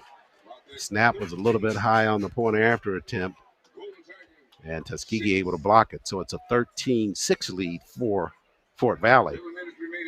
And the woes or concerns have to continue for the Golden Tigers because they just did not have an answer for the Wildcats defensively on that possession as well. Well, fortunately, Fort Valley only has 13 points on the board, but as you talk about the Tuskegee challenge, Charles, it's really going to be on offense to see if they can get into the end zone. They've really struggled once they've gotten inside the 30s on 2 different drives. So the Golden Tigers will have the football back after yielding that touchdown. And then we reference it throughout this ball game.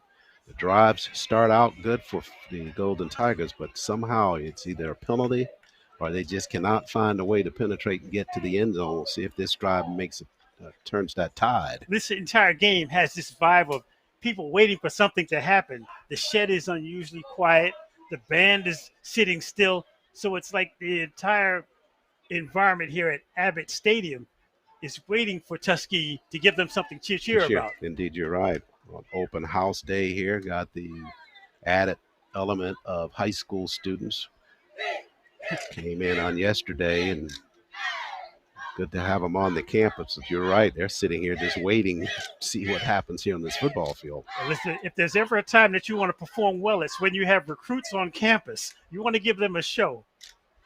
Yeah, I had a special message from President Mark Brown on the Jumbotron before the game started. welcoming the high school students here and on Military Appreciation Day as well. Tuskegee with that annual celebration. You don't want high school students going back on Monday saying, yeah, we went to Tuskegee, but they lost. Sure. That's exactly the message. Whole different thing is say, we went to Tuskegee and they won. Sure. That's not the message you want to send is the loss, that's for sure. So Tuskegee will set for a run back now.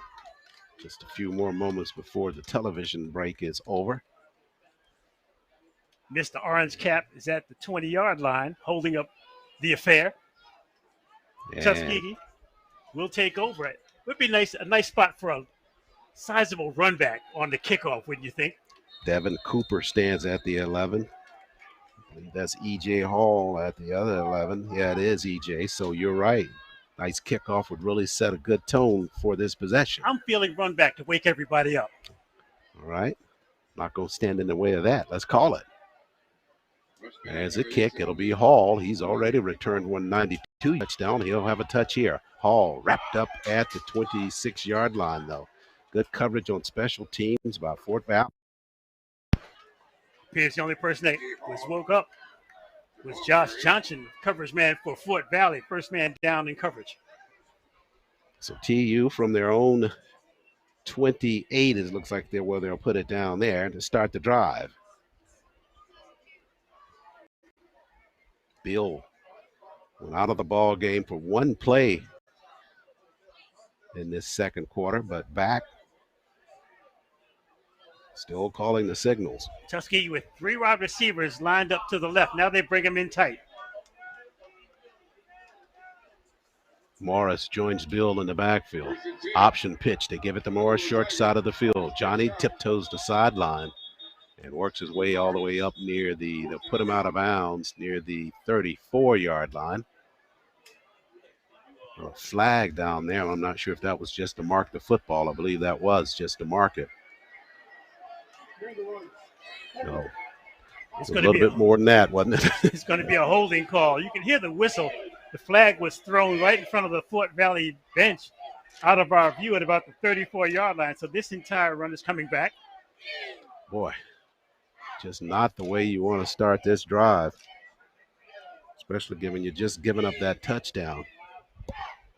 Now, not to put the kibosh on it, what becomes important now, Charles, is ball security deeper in your own territory. Bill will line up in shotgun, 3 receivers, top of the screen. Tuskegee going left to right on your listening device. They'll survey the sideline for the call. Bill with the 3 claps. Fort Valley didn't bite. Fort Valley with 4 up front. Snap, ball fake. Bill, they're trying to set a screen now. Now he steps up and feels the pressure, and he'll take a sack near the 15-yard line. The walls just collapsed on that. Wildcats of Fort Valley with heavy pressure on the corners, able to just close that pocket in around Bill. Elliott Howell, offensive lineman for Tuskegee, lost his helmet on that play. He'll need to go to the sideline, but the bad news is a second and long call coming up from the Tuskegee 15-yard line. 6:06 remains first half. Alabama Power halftime show. Charles McNeil coming your way. Which updated on a lot of scores in the SIAC. Bill ready to step in. Officials step in to stop. Tuskegee's going to be victimized for delay of game. Just as they were coming up to the line of scrimmage, the band was cranking up ball and parlay, so I'm not sure if they had a difficulty hearing their own signals as the band is playing under the shed. Boy, this is self-destructing in a very obvious way for Tuskegee. Back-to-back penalties. Now from the 10, Bill in the pocket, looking upfield, shoots it up there, and catch going to be made sliding down at the 40-yard line. What a grab there downfield by Malik Thomas. Thomas found the spot, got behind the marker, and catches and slides at the 41. Think about Malik Thomas, Charles. He's 6'3", 190. A tremendous target for Bill. Decent speed, carved out space in the middle of the field, right between the hash marks. Might put a thumbtack on that one and see if we can get him more involved in the offense. Yeah, only had one catch a week ago, but that was a big one there for Tuskegee from the 41. Got that first down. 4:53 left first half. Tuskegee trailing. They go on the ground. Morris wrapped up, lost the football. Oh, my goodness. And Fort Valley going to come away with it. Johnny trying to create that contact on the inside, and they got that football free. Wildcats have been stripping at the football all game long, and that time they were able to rip it out of the hands of Johnny Morris. Appears that first man on the spot for Fort Valley was Big Lorenzo Harvey, the defensive end, 6'5", got his hand in on the running back for Tuskegee, and Fort Valley celebrating on the sidelines while Tuskegee's defense has got to man up. Defense right back out there. Fort Valley's offense, 13-6 they lead from the 43 of the Golden Tiger. It's the first fumble of the season for Tuskegee. Hart will take a snap on the ground, leaves it into the belly of Simmons. Simmons turns the corner, banged near the 35. Flag coming in at the back of that play. And Tuskegee claiming that they got the ball back. Timothy Grayson signaling it was their ball, the defensive back for Tuskegee. Check it. So the Wildcats of Fort Valley going to be penalized for the hold. Grayson playing official that time. So that'll push that football back near midfield, if not back in the Wildcat territory. So the Golden Tigers get a break there via the penalty of the Wildcats. It'll be at the 48-yard line, still on the Tuskegee end of the field, though.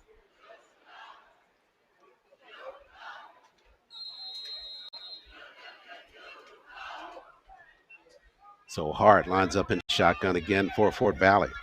He'll take a snap, pressure at the corners. Hart feels it, tries to elude, works it right side. He'll trot out of bounds near the line of scrimmage. Not much more. May have gotten it back there. Runs out at about the 49, so lost a yard on the play. Good surge up front by the Golden Tiger defense. Ezekiel Moore, defensive lineman, had excellent pressure coming around the right end. Forced the quarterback to circle away from the pocket. One of the better pursuit efforts we've seen so far from the defensive line of Tuskegee. From the 49, Hart will roll to his left. Floats it out of bounds beyond the Wildcat bench. Not sure if that was a design play to look at, see if anybody was free there on the sideline. But the pursuit so heavy by Tuskegee that Hart just unloaded it early on. Something to watch for. A couple of the defensive linemen for Tuskegee, hands on hips. Jacoby Diamond now going to the sideline. He's going to take a rest. Third down play here for Fort Valley. Hart with the drop. Steps up, feels pressure, got some running room now. He'll tuck it and try to get to the first down marker and makes his way down to the 32-yard line. And enough for the Fort Valley first down. Ezekiel Moore for Tuskegee. Another tremendous effort around the right end. I had a sense he might have been held on that last play. Came back, was stomping his feet at the end of that last play. But you were talking about the quickness of this Wildcats team. And you can see that Jaquay Hart certainly has some quickness as well. Makes some good decisions and found enough running room for a first down. They'll run it left side. Tuskegee with about 4 or 5 players on that stop as Simmons looking for running room, but nothing there as Tuskegee shuts that play down. Give credit to DeMarcus Wynn, big number 99 for Tuskegee, 6'1", 280, right in the middle of the field. Clock working its way down to 2:47 left in this first half. You know, Fort Valley would like nothing more than to eat up these remaining 2 minutes and 40 seconds plus and come away with another score. Wildcat Marching Band is not here for today's performance. They go with a different quarterback this time. It's Teal. Teal in the backfield has his legs tied up there, and Tuskegee with a good defensive stop, tripping that leg of Teal. Give credit to Caleb Harrell for Tuskegee, making that inside pursuit pressure and actually getting in on the tackle after he overran the quarterback. 2:10 left in this first half of play. We've been ignoring our Alumni Chapter Challenge trivia question, so we're going to give that to you right now and then give you the answer to that trivia question in the second half of the ball game. Got a timeout on the field. Here's the trivia question for this weekend. What Tuskegee quarterback set school records and earned SIAC Offensive Player of the Year honors in 2016? Question once again, what Tuskegee quarterback set school records and earned SIAC Offensive Player of the Year honors in 2016? Have that answer for you on the backside of halftime. You turn it into us at the Golden Tigers Sports Network Gmail account at Golden Tigers Sports Network at gmail.com. So I want to say Aaron James, but that's a little after his time. Yeah, you can date that one back. You're right. So eliminate him. That was one of the first ones to come to mind for sure. Charles McNeil coming your way at halftime. He's also going to give you an update on our Alumni Chapter Challenge leaderboard. Did that in the pregame show. Kind of reiterate that at halftime as well. A couple more weeks before we make that announcement about the winning chapter. The week before homecoming with the announcement and the deluxe tailgate experience for the winning chapter at homecoming 2025. Just as long as they have a parking pass, I'm sure they'll be happy. That is the big commodity for sure. Last year, homecoming drew over 7,000 people. I remember the scene as the crowd entered the stadium last year around midway through the first quarter. There was not a space to be had anywhere in or around Abbott Stadium. Absolutely. A sea of humanity last year. Tuskegee Federal Credit Union, serving the people of Macon County and surroundings since 1938 when we first opened at Tuskegee Institute. The credit unions offers free checking accounts, saving accounts, home mortgages, home refinancing, automobile, signature, and payday alternative loans. More information, you can visit www.tuskegeefcu@gmx.com. After the timeout, Wildcats of Fort Valley getting set to go back to business with 2 minutes left in this first half. So they got it down to that 2-minute timeout for this first half, so it wasn't really a credited timeout to any team. And the Wildcats ready after the timeout now from the 39-yard line. Golden Tigers got to hang tough defensively. Hart surveys, shoots it, got a man turning behind the coverage, but the ball underthrown. Turner was looking down near the 10-yard line, looked back to the inside for the football. Hart threw it to his outside and threw it short. So that'll make it 4th down now for the Wildcats of Fort Valley. I believe they're going to send in the punting unit here. They will. Elon Hall, the junior, Kennesaw, Georgia, to punt it. And E.J. Hall, sophomore from Tuskegee, Alabama, set to return. So a Hall to Hall here. Elon Hall as E.J. Hall faked the fair catch. It bounces to his left near the 6-yard line, and that's where Tuskegee will have the football with 2 minutes remaining, or minute 44 remaining in this first half. 13-6 you score. Tuskegee obviously cannot be, I guess they could go conservative here, but you got to try to stretch this field to see if you can't get a score before this intermission. Player late coming off the field for Fort Valley appeared to be number 44, Malachi Kemp, holding his right shoulder. But as you mentioned, Charles, Tuskegee has some very interesting play decisions from their own 5-yard line. See what they do on this first down. That normally dictates how they'll play the remainder of the possession. Hall, or beg your pardon, Bill lines up in shotgun. In the pocket, steps up, feels some pressure. Now he'll tuck and slide back to the inside. Slides down near the 12-yard line. Just ambling towards the line of scrimmage, E.J. Hall was breaking wide open in the middle of the field. One of those cases where quarterbacks have that difficult decision whether to be patient, wait for a receiver to clear, or to try to take it themselves. Another player down on the field for Fort Valley as Tuskegee will go to the sideline. Try to make out that number in just a second. Thought he was trying to get up, and now indeed he is. Be hobbling on one leg, favoring his left leg.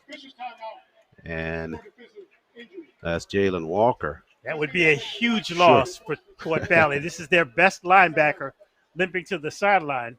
Also notice Jaden Walker, one of those players that does not like to wear his pant legs over his knees. You can see how exposed he is. He's basically wearing thigh pads as uniform trousers. Sure, a lot of players doing that now. And as you mentioned, I'm just kind of looking out there at players on both sides, and a lot of them doing the same thing, way up above the knees. Back in the day, you couldn't even get on the field if you didn't have knee pads all the way down. Players like to go for more flexibility, but it unfortunately also exposes that. Bill with the snap on a second down here. Shoots it upfield. Got a man on the crossing route. Catch made there. Holding on to that football was Ian Nation for Tuskegee. Knew he was going to take the hit on the inside. Gobbled it and took it down for a first down. And as we've seen multiple times this season, Beal very effective throwing that crossing route to the middle of the field at a middle distance. Another player down for Fort Valley, slow getting up. Looked like Damian Polite, who's coming to the sideline now, but Tuskegee back to the line of scrimmage, ready to get this ball snapped, and 1 minute 22 remaining in this first half. We want to make good use of it.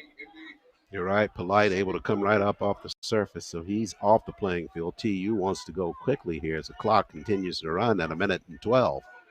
Bill, the Tuskegee with a 1st and 10 with the snap. Bill looks to his left, steps up now toward the sideline, trying to get a man behind the coverage. Hall is there, tried the one-hand grab it. Pass overthrown. On the scramble, Bill right side, trying to get Hall to go upfield. EJ did try to go upfield. It just overshot him. That's a dangerous throw because Beal is trying to throw at one of the better players, KJ Spence, the safety for Fort Valley.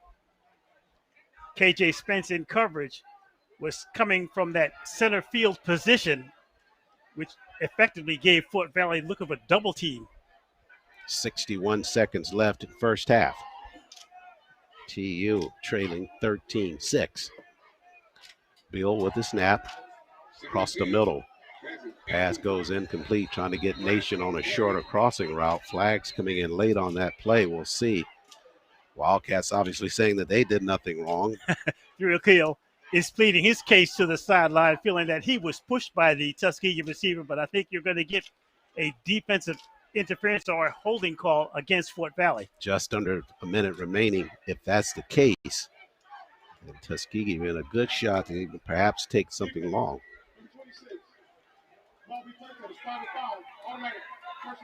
They get Boykins for the infraction.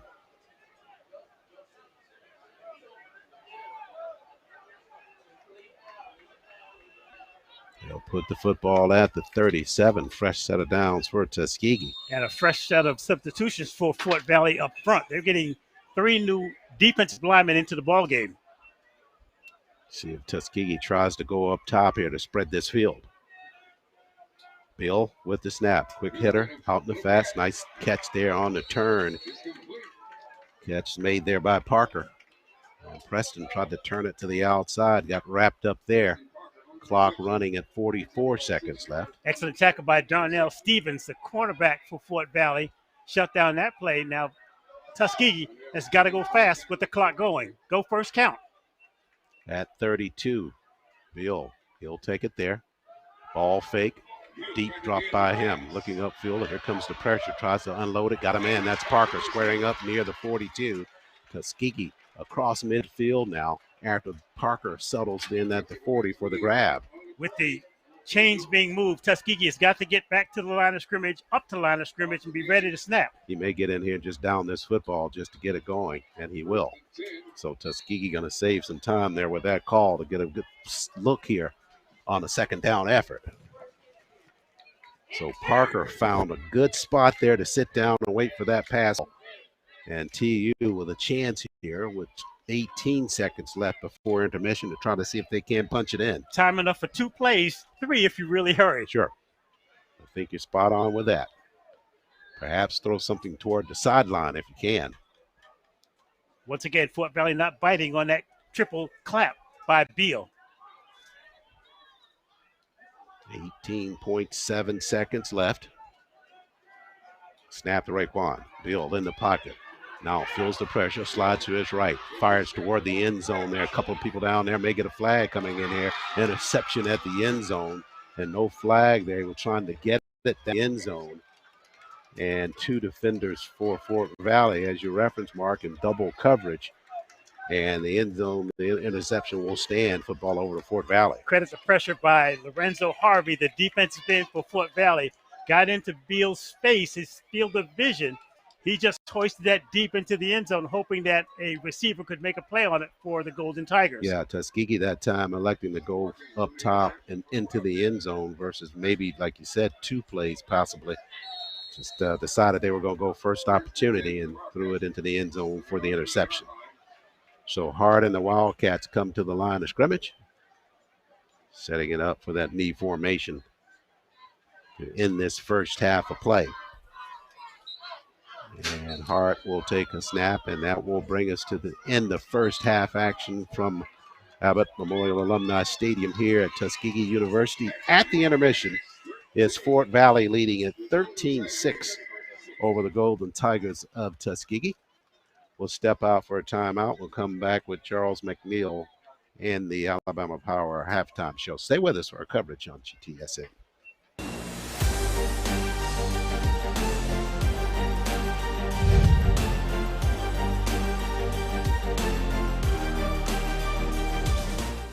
Broadcast coverage of Golden Tigers athletics is brought to you by the following.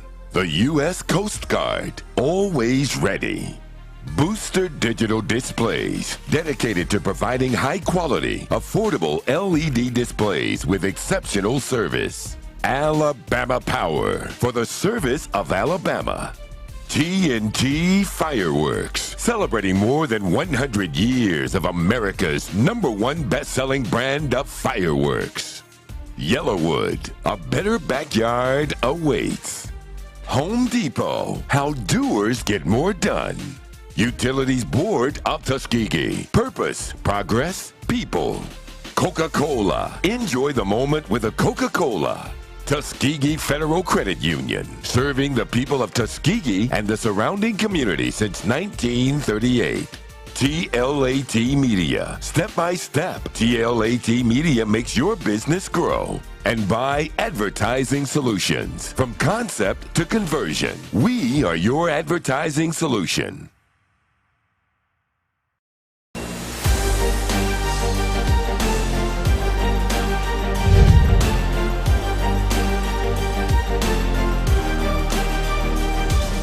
We welcome you to the TU Halftime Report presented by Alabama Power. Our Military Appreciation Weekend, Parents and Family Appreciation Weekend continues. The activities have been amazing so far, chock full of all the things that folks enjoy, from flyovers to movies about the Tuskegee Airmen in their own words, and the Airmen documentary, and a cinematic hit, Red Tails, was played as well. Nationally touring comedian Hayes was in the building. Man, he electrified the crowd there at Moton Field and had the students laughing from ear to ear. It was my first visit to Moton Field, so I got a little emotional, as you can imagine. Tuskegee Airmen touching those grounds so many times, and what they've meant to us as folks as well. A legacy that cannot be forgotten. Got a chance to go inside their museum as well. That's right alongside Moton Field. If you're ever in the area, please make sure you do that. Earlier in the day, they had young students from Macon County schools right here in Tuskegee. Those youngsters got a chance to see college campus, many of them for the first time, as well as visit the airfield, and they were so excited. And we'll have that in future editions of TU Game Day Live. The weekend activities have been amazing. Met so many people from California to New York, Chicago to Houston. And plenty of folks, of course, right around these parts in Montgomery and Atlanta. So thrilled to be able to be joined by so many youngsters that mean so much to this university. Our halftime score, 13-6 in favor of Fort Valley State University out of Fort Valley, Georgia. They should be up at least 27-6. So many opportunities they've had to score in this game. Misfiring on all cylinders. This team coming in winless, looking for their first victory, and Tuskegee looking to get back on the winning side after 2 consecutive losses. As you can hear, the Crimson Piper Marching Band is performing on the field. When we come back, we'll hear from them and hear from special members of the military in the place to be, Cleve L. Abbott Memorial Alumni Stadium, on a Saturday afternoon that is splashed with heat and humidity, but the fans are enjoying every bit of it. Just a one-score game as we're in the halftime. The TU Halftime Report presented by Alumni Power continues right after this.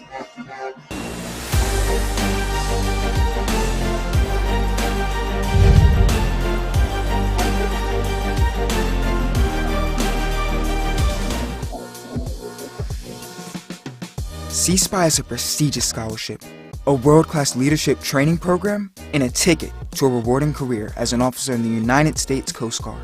C-SPY is an opportunity for students attending minority-serving institutions that goes beyond paying for 2 years of tuition and other college expenses. Once accepted, you'll be a member of the Coast Guard, earning a full-time salary, plus medical benefits and a housing allowance. While continuing your full-time studies, you'll get to learn about life in the Coast Guard firsthand.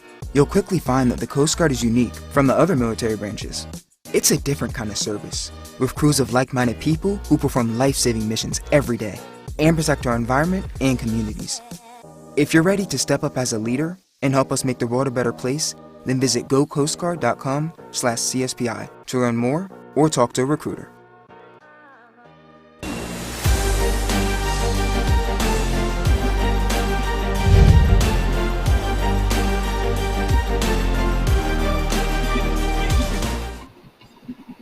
Military appreciation celebrations continuing inside of Abbott Memorial. As you can hear, that's making things happen on the field as we speak. They've got folks up dancing, singing, and relaxing, enjoying the sounds of the Crimson Piper Marching Band. Let's take a listen.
Yes, sir, the Piperettes. As you can hear, they're definitely putting it down for the fans in attendance, enjoying every bit of it. Charles McNeil, happy to be with you guys. The TU Halftime Report presented by Alabama Power continues right now. An opportunity for you to hear from some of the folks that made this thing possible in their own right. Talking about some of the youngsters here at Tuskegee University, and they are really instrumental in the military appreciation festivities. So let's take the time to hear a little bit of what these youngsters have to say about their Tuskegee experience. As you can imagine, it has been something special. We talked about the activities that we were a part of yesterday. As those things continued, we had a great time with them, but right now, the stars of our show join us for a special visit. Are members of the Tuskegee University ROTC who join me right now. We've got Jada Philpott, Sophia Bryant. They represent the Army. Navy is Raylan Chavers and Sanan Cobbins. And Marines, Caleb Alexander. And Air Force, DeAndre Pugh. And I'm going to start to my right with Miss Bryant. Sophia, when you think in terms of this military appreciation and your stay here at Tuskegee, what does that mean to you? It means a lot because there's people who look like me, don't look like me, who will lay down their lives for the country. Like, even though for my dad, he was in the Gulf War, so for him to still be honored to this day and others to be honored, it means a lot. Yeah, and I'm going to talk to Ms. Philpott as well. You represent the Army. When you think in terms of your pending Army service, what was it that attracted you to the Army? What that attracted me to the Army is their dedication and commitment to winning this nation's wars and communities above us. Leadership is also a big thing in the Army. We take pride in that, sir. And so being a big leader is a big encouragement to me. So it just helps me keep motivated. I'm going to move over on this side. Just Q with the Air Force, DeAndre. The Air Force, obviously in Tuskegee, work hand in hand. When did you first find the Tuskegee Airmen, and then what did that mean to you as well as far as your service? So I found out about the Tuskegee Airmen when I was first in high school. I remember watching the Red Tails movie. I want to say that was maybe about my junior year. And then I was in Navy JROTC at the time, and my instructor introduced me to the commander over here at Air Force ROTC in Tuskegee. And the longer I was here, the more I learned about the legacy of the Tuskegee Airmen, the more I became proud of my heritage, who I am, and what I will become. Fantastic. All right, we're going to bring in the gentleman who pulled all this together for us. Talk a little bit, if you will, Caleb, representing the Marines, about the Marines' role in our armed forces, and in particular, as it relates to Tuskegee, how many Marines do you have here on campus? This semester, there's only 4 Marines on campus. We're the few, the proud, but we love to get in the water, get on the land. Marines are amphibious. We're here to do any and everything that the armed forces asked of us, and be the premier fighting force of the world. All right, we're going to bring in Cobbins. When you think in terms of what your aspirations are as far as the Navy, how far can you go in this, looking back at some of the successes of brothers in the Navy over the years?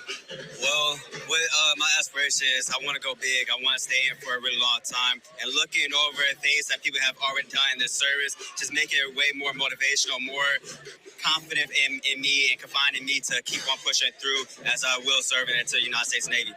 Sir. Thank you. This time it is Raylan from the Navy as well.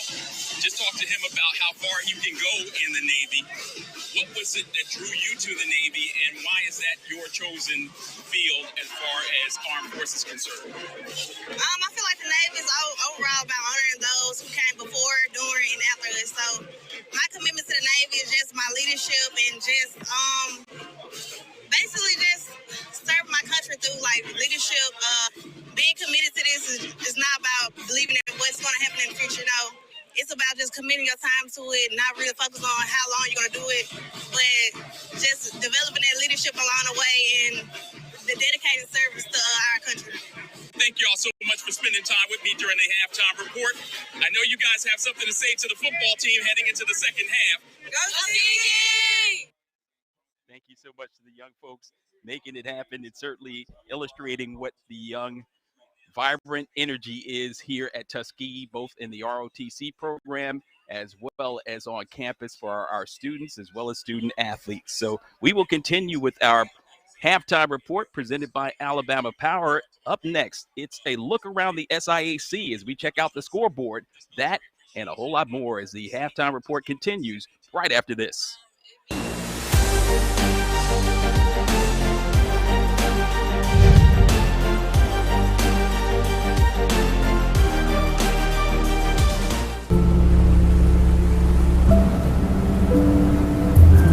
I love the lake. It's like one of the few places I can just let go and be myself. I really love it here.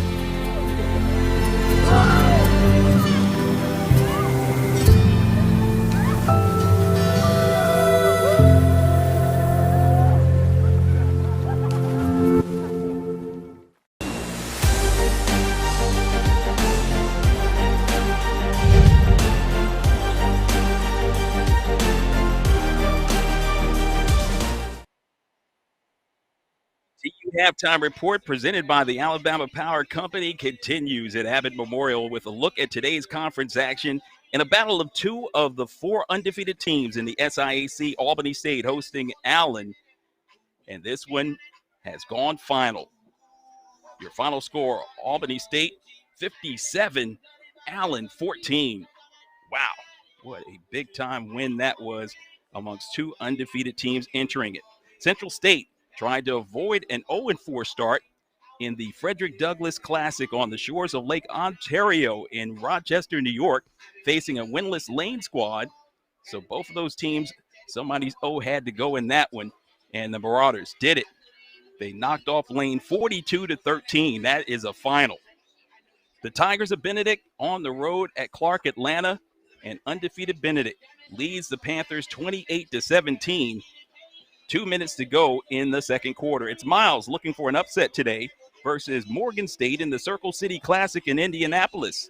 I worked that game for BET some years ago. What a fantastic event it is year in, year out. This one is in the second quarter with the Morgan State Bears leading the Miles Golden Bears 7-0. And later on today, it'll be Kentucky State looking for its third conference win of the season when they visit Savannah State. Edward Waters is also undefeated in conference play. And tonight, they will host our opponent next week, the Maroon Tigers of Morehouse. It's a great first full week of SIAC play on the final Saturday in September. So that's it from here. Thanks for joining us on the TU Halftime Report presented by Alabama Power. Charles McNeil giving way to my guys, Charles Ward and Mark Lassiter, who'll bring you the second half action. It'll come your way in just a few moments. And I'll see you next week in Montgomery at the Morehouse Tuskegee Classic. This is the Golden Tigers Sports Network.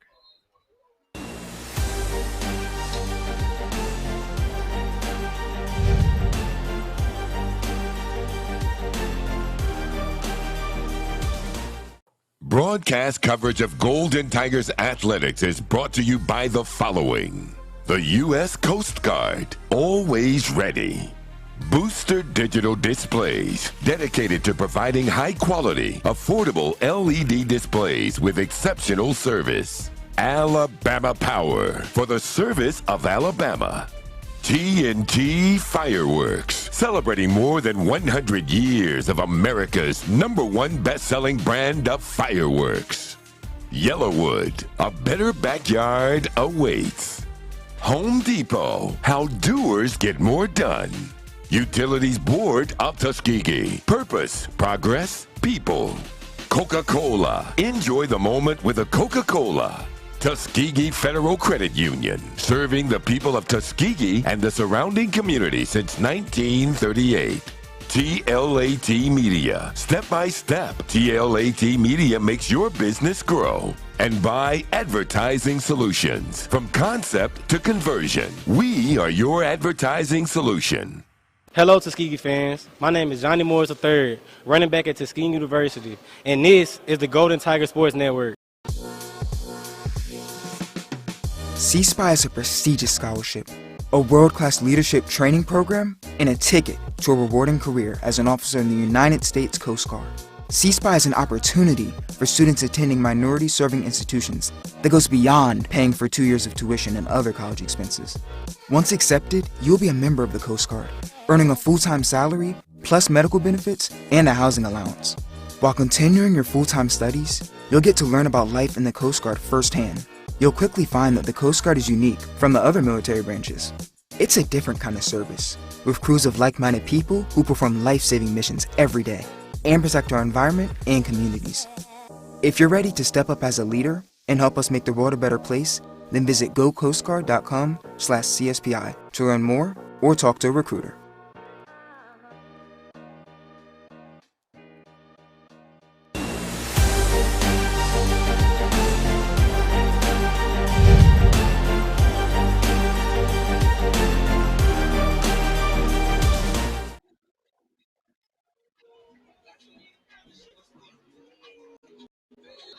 Just moments away from second half action here at Alumni Memorial Stadium on the campus of Tuskegee University. Tuskegee trailing at 13-6 at the break. Thanks to Charles McNeil for handling an Alabama Power halftime show.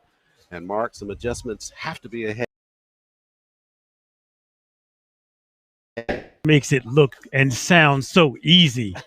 I mean, he comes in, does his thing. He's flawless. Sure. He leaves the place clean. I mean, it's not where. You know? It's the Charles McNeil Broadcast School that you have to go to get that. No, well done. Well done. But getting back to the game, the note to start this third quarter is that Fort Valley will receive the football. So the instant test is for the Tuskegee defense coming out of halftime. Sure. They're going to be put in that situation. It's been a difficult first half for them because they just have not been able to find a formula to stop Fort Valley in that first half of play.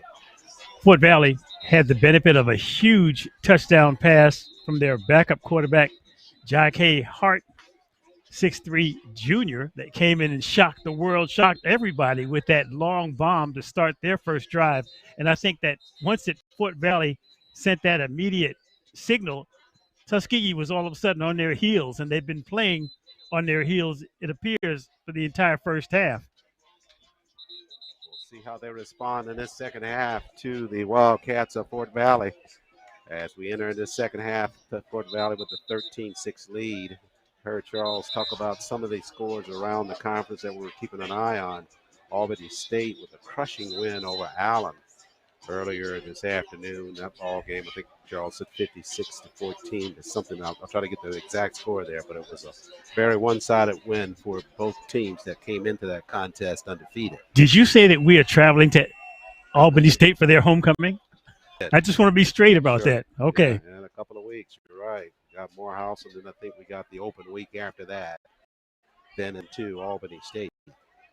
So the road doesn't get any easier for the Golden Tigers of Tuskegee, but got to really put together a great second half here. Kind of get some momentum swinging in the way of the Golden Tigers.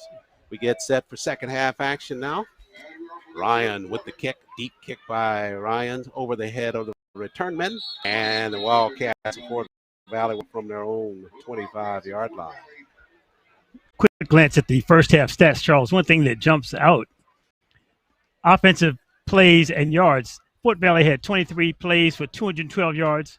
Tuskegee, 34 plays for 236 yards. So very even. And time of possession, Tuskegee dominated the first half, 16 minutes and 18 seconds to 10:51. Always like to go to time of possession because that is a indicator of the very fundamental fact of football. Run the ball, stop the run. Time of possession is sometimes a reflection of that. No question about it. Hard on this first down for the Wildcats. Steps up, fires across the middle. Got a man sitting at the 40-yard line after the catch and turn upfield. Over onto the Golden Tiger side of the field is Amari Morrow, the senior from Tifton, Georgia. Nice turn and catch, and then up the field for him to the 49. Hart, the quarterback for Fort Valley, was so poised in the pocket that he actually stood there motionless for about a 2 count, like a statue, until he surveyed the field and found someone open, streaking it right at the middle of the field. Yeah, reminds me of the Prince song. Take a picture, sweetie. I ain't got time to wait. You have plenty of time on that one, though. Standing up there as a statue. First down from the 49 of the Golden Tigers. Hart going to keep it this time. Slides to his left and got it up near the 46-yard line. That was a designed run by Fort Valley for Hart, faking into the line of scrimmage and taking himself off of left guard. Not much there, about 3 yards, but just giving Tuskegee's defense something extra to think about. Pick up a 2 on that play. From the 48, just underway here in third quarter action. Charles Ward, Mark Lansler with the call on GTSN. High snap. They'll keep it down on the ground, though. It's time Wilson with the carry, and Wilson got it inside the 45, down near the 42. Wilson scored a second touchdown for Fort Valley on a Wildcat run right side from about a yard out. The officials are going to be huddling now right in front of the Fort Valley bench, it appears.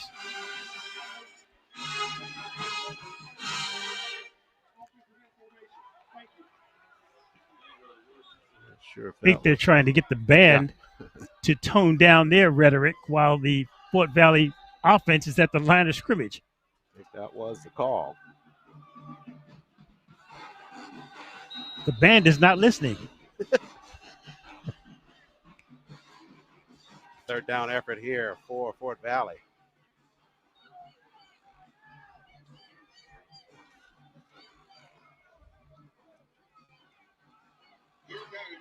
Here comes Hart, scrambled, and Tuskegee got a sack on him back on the Fort Valley end of the field.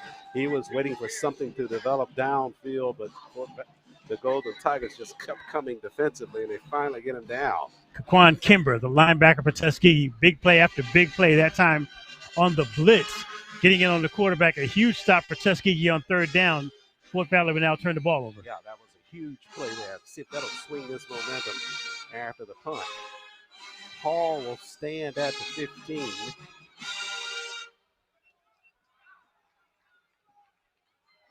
First possession of this third quarter. Ends in a punt by Fort Valley. They're set to do that. Bazzi, a good punt by him. Hall may have a run back here. He'll squeeze at the 5, looking for some space right side. Cuts it up to the inside and wrapped up near the 10-yard line. Hall trying to make something happen on special teams. First man in coverage was Solomon Burney for Fort Valley, listed as a wide receiver, but Burney had enough pressure up the middle to force Hall slightly to the outside, stopping that return for less than Tuskegee had designed. They'll go from the 10-yard line. Timeout on the field. This is a TV timeout, so we'll take a break here with 12:15 left in the third. Tuskegee still trailing at 13-6. Their first possession of this third quarter after the break on GTSN. I grew up coming out to this land. There's just something special about it. I don't know. It's hard to explain. It's really important to me.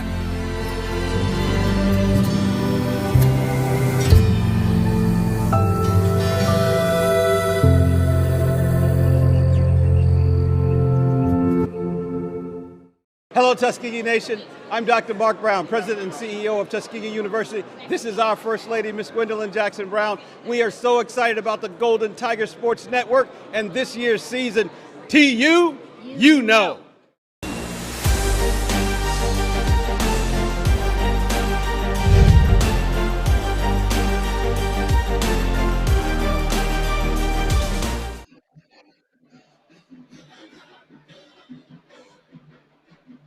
Back here live at Abbott Alumni Memorial Stadium at Tuskegee University. Tuskegee trailing 13-6 to the Wildcats at Fort Valley. Still looking at some of these first half stats, Mark. One of the things you were asking about was penalties. Fort Valley with 5 in that first half, 29 yards in assessment. Tuskegee with 6 for 36. But we were talking about these numbers, and to me, as you were going over those numbers from the first half, it just resonated with me that that's almost carbon copy what we've seen over the last couple of weeks, that Tuskegee on paper should be perhaps winning the game, and certainly in most cases just look like they should be dominating. The possession time certainly has favored Tuskegee, but it's just what happens in between those 20s, and once you get to that portion of the field where you're closer to the scores where things just kind of falling apart. Morris will try to jump right back into the hole right side on a first down play. Came down, maybe got a yard on it, and that's about it right side. Morris trying to work behind one of those big freshman offensive linemen for Tuskegee. That time it was Ivan Williams. Now, we've talked about the Tuskegee offensive line from time to time, Charles. Brand new on that right side. They're gaining their baptism in this early season. And against a team like Fort Valley, they're going to have to be very aware of how Fort Valley's linebackers decide to fill. This will be a second down play here. 2nd and 9 for Tuskegee. Beal in the shotgun. Looks, fires, floated that out there and almost intercepted. We've seen that pass a lot, that one thrown across the field, deep pass at the sideline, but Fort Valley just about in front of that pass. Dre Duncan had a read on that pass as Beal was trying to go to the far sideline. very close to being intercepted, right at about the 15.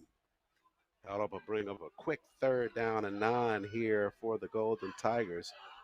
One thing they don't want to do is give this football back to Fort Valley with a short field. On a 3rd down play. Fort Valley going with a base 4-3 defense, but it's their linebackers that are cheating up. I'm keeping an eye on number 30, KJ Spence as well, the safety. Bill in the pocket, looks upfield, fires across the middle, threw it underneath, and the catch is made there, but a swarming Wildcat defense stops that for about a 3-yard pickup. So we saw Jaden Walker go to the sideline injured in the first half. Turns out he was not that injured because he was in on that last tackle. Yeah, very aggressively. It was Cooper on the catch for the Golden Tigers, but only picked up a few yards on it. So Callum set the punt it away now for the Golden Tigers. So the Wildcats seemingly with a short field to work with after the exchange on the punt. Only one punt in that first half, and Callum with a high kick here. It'll bounce and take a forward roll. And a good job there by Callum Brent to push that football on the exchange of the punt. It'll go all the way down to the 37-yard line. Callum does a great job of just getting so much elevation on that kick, the punt, and he always has it spiraling going forward once it hits the surface. Got a huge bounce there for that Tuskegee defense coming out. Fort Valley back onto the field with its offense. Now, on an 80-degree day, Tuskegee has been called on not just once in this second half, but for a second time to see if they can hold Fort Valley from scoring 10-30-23 in the third quarter. So we're just underway. Yeah, the Wildcats of Fort Valley on the Marlon Watson just playing a game of attrition right at this point. Field position. As they toss it out in the flats, catch going to be made by Morgan. He'll run the sideline. Finally bounced out of bounds. Took a hard shove out of bounds. Flag at the 40-yard line after the catch by Morgan. Braylon Morgan, the 5'10 grad student, doing an excellent job after the catch, but there'll be a penalty against Fort Valley, maybe an apparent hold on the far sideline. You can see one of their wide receivers gesturing that it wasn't me, but it is. And it is penalty number 6 against the Wildcats of Fort Valley. And that will push him back after that catch and run by Morgan is nullified. Going to get Zyler Thomas, the freshman wide receiver for Fort Valley, for their infraction. So Hart to the line of scrimmage now.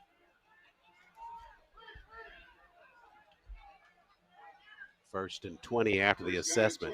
Shoots it across the middle, bobbled by the tight end, but wrapping it up after another look at it is Rod Golden Jr., the sophomore. Alex Hinton, the tight end, is 6'6". That time, as he was turning to his quarterback, ball hit him in the elbow, bounced up. Hinton caught it on the second try, but as it stands, a second and long call for Fort Valley. Indeed, you're right. It was Hinton on that reception for the Wildcats. And that'll bring up second down. Hart shoots it toward the sideline. Catch made there and wrapped up immediately. Good defensive play there for Tuskegee. Karan Nord, the freshman from Albany, slamming the receiver to the surface. Pickup of about 7 on that throw. It appears, Charles, that Nord, one of those players, the more reps he gets, the better he gets from week to week. We've seen him make some excellent plays on the corner. That was one of them there. Good wrap up on that play after the catch. Third down. And about 8 now for the Wildcats, Fort Valley. We're at 8:45, quick moving third quarter of action. Hart in shotgun. Swinging out of the backfield. Hart slides to the right now. Got some time as he rolls. Fires upfield, coming back for the catch. And that's made at the 48-yard line. Downfield coming back was That's Morgan on the grab for them. And now, beg your pardon, that's J.T. Pendleton, the target in that first half, and scored that long 84-yard touchdown. Huge throw by Hart on the run, rolling to his right, catching his receiver, breaking back about the 50-yard line. They're going to give him enough forward progress for that first down indeed, but give credit to their quarterback Hart for surveying the field and picking up his secondary receiver. Pendleton target times in the first half. 3 catches for him for 115 yards, including the 84-yard touchdown strike. But that was typical receiver action there. He did exactly what you're supposed to do there. Came right back as the quarterback was rolling, stayed behind the sticks, and got the catch. He gave his quarterback an excellent target as well, Charles, as he was turning back towards him. Nothing fancy, but going. We've seen this play, from time to time in Fort Valley's history, where they'll roll a quarterback and a receiver to the same side of the field. That really worked to perfection for them. They got the first down. Football at the 47-yard line. We're at 8:05 left in the third. On the ground, they're going to keep it. Springing ahead with the football is Wilson. Alex Wilson, as the Wildcats call him, runs for 3 there on the left side, right at midfield with that football. What I find interesting about some teams that no matter who the coach is, some of these SIAC teams that have been perennial top-tier teams have the same playing personality from year to year. Fort Valley has been known, as you mentioned in the first half, strong linebacking and not a flashy passing game, but an effective short passing game. Second down after that play. Hart in the pocket. Dumps it across, going right back to the tight end once again. As Hinton with a leg race now at the 20. Hinton beating the defense, and Hinton going to scoot at the pylon. And no indication. Yeah, now they finally give him a touchdown run left side. He hit the pylon with the left leg, but there's a flag on the play near the 15. Nothing fancy. Again, the short passing game using the big tight end, 6'6" Hinton of Fort Valley. He made the catch around the 35, turned the corner, got all the way to the corner of the end zone, but they will be victimized by a hold. Tuskegee, thanks, is Lucky Stars. Yeah, Dante Curry, the sophomore, hit with the hold call. And you're right, another bailout there for Tuskegee with a penalty by Fort Valley. So that'll mark him at the 25. That was still enough for a first down at the point of the foul as they mark the football there to 25. Wildcats from the left hash mark, leading at 13-6, trying to add another. We're at 7:14 left in the third. Shaquille Hart, the quarterback, he'll keep it right side. Fights off one would-be tackler, slides back inside of the 25 down near the 23. One thing you notice about Hart, right before he takes the snap on the actual snap count, he bends his knees really quickly. Could be a little bit of a tip-off or something that he could use as a decoy later on in this ballgame. Watch his legs as he's in the shotgun taking the snap. Pick up of the 2 on that play. Big Solomon Brady back into the game. Sorry about that. Hart getting the play from the sideline. Check him out on this play. Check out this bend that you're talking about. May just be his way of getting an early start in the play. 6:30 and the clock running here inside the stadium. Play clock down to 3. Fort Valley's going to have to hurry here. They got it off. Option play. Bobbled there, but turning back to the inside as Caballero. And Caballero got it down to the 21. They ran that play clock all the way down to a fraction before the click. And once again, Fort Valley does not go into a huddle. They line up very loosely around the line of scrimmage. Hart looking to the sideline for the play. And notice the offensive linemen are facing the quarterback. Now they'll just turn around. He'll give them the play. They're about 3 yards off the line of scrimmage. Just simply turn and get to the line. Sure. Hadn't seen that set before. Nice call. Third down effort here for the Wildcats now. They'll go left side. Hart raises, fires, got a man there, tight end, makes a over the helmet catch over the defender down at the 5-yard line. So back in the day, the Kansas City Chiefs ran what they called a choir huddle, where the offensive lineman faced the quarterback as he was getting the play. Notice Fort Valley's linemen are now facing away from the line of scrimmage. They simply turn 3 yards away, and they're at the line of scrimmage. It was Paul Berkeley, the sophomore from Kennesaw, who made that catch. Did it right over the helmet of Antonio Knight. High snap, they get it on the ground. Caballero bangs through one defender, fought his way down to about the 2-yard line. Caballero does an excellent job of keeping his feet moving after contact. He was hit at the 5, picked up 2 yards on his own. Tuskegee's defense now has to stiffen their necks inside their own 5.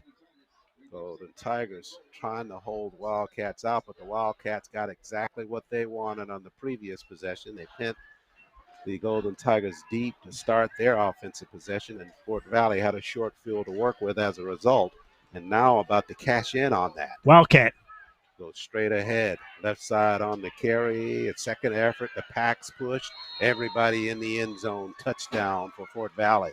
Alexander Wilson just being urged along by the lineup up front for Fort Valley. For the second time, they put Wilson in the Wildcat and let him go to work, allowing him to take the direct snap, improvise, very easy-looking touchdown. Yeah, they just packed it in left side, and the bodies up front for Fort Valley won the day. And Fort Valley scores again. 19-6 with 4:14 left in the third. Tabayasa, the junior from London, England, on to try the point after. He's been good on 2 of 3. One was blocked early on, and this one was missed right side. So if there's one saving grace, is they've missed a couple of point afters. Tuskegee trailing 19-6 with 4:19 left in the third. Going to have to make a definitive statement on this drive once play resumes. And that definitive statement, Charles, is very simple. Touchdown. Tuskegee cannot settle for field goals if they have any thoughts of winning this football game. You've got to be thinking that time is going to be a factor, even though it's still early. If they can mount a touchdown drive, let's be optimistic, they would hope that they could play at least even with Fort Valley on defense. But the challenge for Tuskegee, they need 6. Yeah, and we were talking about it just on that drive that Fort Valley is just playing this game of field position and winning that battle. They drove on the previous drive before this onto the Golden Tigers side of the football field, and then they wound up punting it, but they had Tuskegee pinned so deep when they started the offense, and after the punt by Brent, Fort Valley back in business again, and they take it in easily for a score left side. If there's any spot where Tuskegee has thoughts of trying to make a dent in this ball game, it's got to be on special teams. They need a big run back. They need a turnover would be nice, but something unusual has to turn in their favor.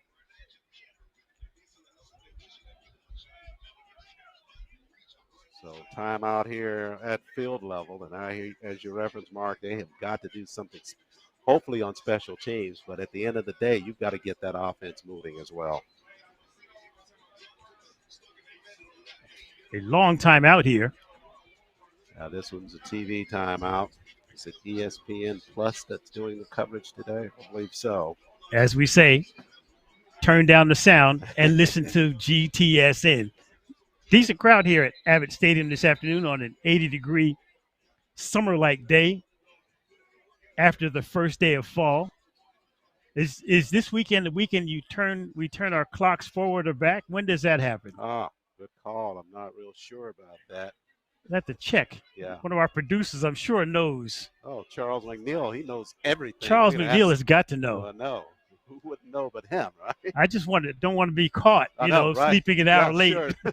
Already late for general purposes, right? And then you have the time change. Sure. Yeah, they were talking about some discussion about doing away with that altogether. I'm all in favor of that.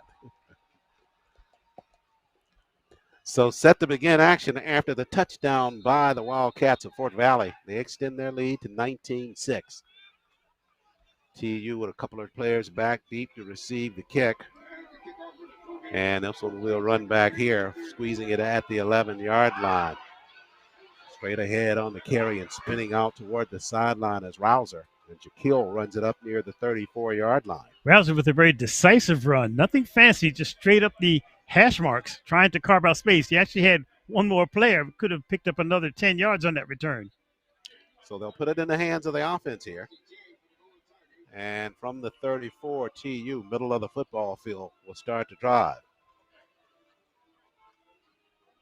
Jeffrey Kamuku, don't call his name much. He's out on the football field lining up in that extended I for Tuskegee. And you were talking about perhaps some bigger bodies at running back. Kamuku just has not had a carry for Tuskegee, used exclusively for running. This is Hardy, and Hardy draws a crowd of Wildcats behind the line of scrimmage. One of the few times we've seen Tuskegee start a receiver in motion, that time running Rouser from left to right. But Fort Valley was not going for any of the trickeration. They had two linebackers on the side at the point of attack. Stopped Tuskegee for a 1-yard loss. Now remember, we got a flashback to a couple of weeks ago. We saw that same play coming with E.J. Hall, and Hall threw it out of that formation. We'll see if Harry Williams is setting that up to see if they can get that in this second half. Send the man in motion, and on the ground, straight ahead right side. That's a pack push there, not a whole lot as both teams just at the initial point of contact. And a carry by Rouser I don't think he maybe netted a half yard, if anything. Two running plays, a net of about a yard. Tuskegee, as we've mentioned, needs points, but more importantly, they need a first down. It'll be 3rd and about 9 here.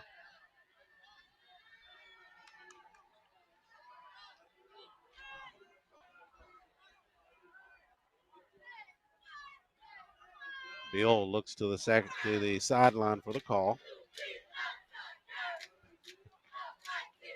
Bill ball fake, looking upfield now. Fires, got a man on a route, squatting and leaning back to make that catch.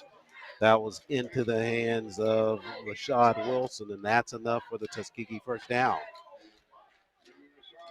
Rashad Wilson did an excellent job of getting his hands under the football before it hit the turf. That ball was thrown a bit low by Beal. Excellent catch. On this play from the ground level, they go to Rouser left side, and Jaquil got it to about the 47. So once again, Tuskegee mounting a little bit of rhythm on this drive. Yep. After those two lackluster plays on the ground, they've opened things up a bit. They're past midfield now at the 47 of Fort Valley. By the way, Charles McNeil, up to your challenge. He says that they switched daylight savings, or the time switches back on November 2nd. Let's fall back on your clock. Now, don't push your head now. I'm going to try not to. That'll really throw you off. On the ground, they run into each other, but Rouser pushes ahead left side. Rouser with a burst of speed. Got it up to about the 44 and about 3 yards shy of the first down marker. And we're a minute and 18 seconds shy of ending this third quarter. We may be in 2-down territory. Oh, yeah. Getting very close to it. You're right. 66 seconds left in the third.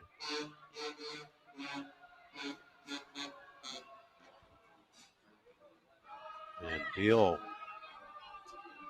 taking that extra time to look back to get that play call, and the clock continuing to run. Under a minute left here in the third now. Snap to Bill.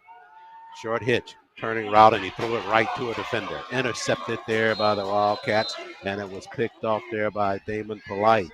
Polite went down early in this ball game, but there makes his presence known as a ball thrown right to him. The ball was intended for Gregory King Jr. The bad news for Tuskegee, they had two receivers in the same area, drawing the defenders together. Fort Valley with an easy turnover and celebration all the way down in the far corner of the end zone that they were facing. But Beal, once again, not really reading the coverage properly, throwing into double coverage. Indeed, you're right. And the problem was two receivers right there, as you called. And he threw it right in between the two of them and threw it right into the hands of Damon Polite. That's a real dagger for that drive for Tuskegee. They'll give the football back over to Fort Valley, and they will get a chance to end this third quarter. Hart on a end around. They come short side of the field. Scooting ahead with the football on the carry is Wilson. Alexander Wilson for the Wildcats runs it for first down. The problem for Tuskegee now is fighting deflation. After that interception, I'm very carefully looking at the body language of the Tuskegee defense as they get back to the line of scrimmage. This is a prime opportunity. If Fort Valley wants to be aggressive on offense, you could see them break a big one. They are at the 44-yard line, likely our final play here of the third quarter as the Wildcats come to the line of scrimmage. And the win for the Golden Tigers of Tuskegee just taken out of their sails after they had a drive and they ended with an interception. And Wildcats will have the football and a lead of 19-6 when we come back after the break and take you into the fourth quarter. This is the Golden Tiger Sports Network. So I have something on that too. C-SPY is a prestigious scholarship, a world-class leadership training program, and a ticket to a rewarding career as an officer in the United States Coast Guard. C-SPY is an opportunity for students attending minority-serving institutions that goes beyond paying for 2 years of tuition and other college expenses. Once accepted, you'll be a member of the Coast Guard, earning a full-time salary, plus medical benefits and a housing allowance. While continuing your full-time studies, you'll get to learn about life in the Coast Guard firsthand. You'll quickly find that the Coast Guard is unique from the other military branches. It's a different kind of service, with crews of like-minded people who perform life-saving missions every day and protect our environment and communities. If you're ready to step up as a leader and help us make the world a better place, then visit gocoastguard.com/CSPI to learn more or talk to a recruiter.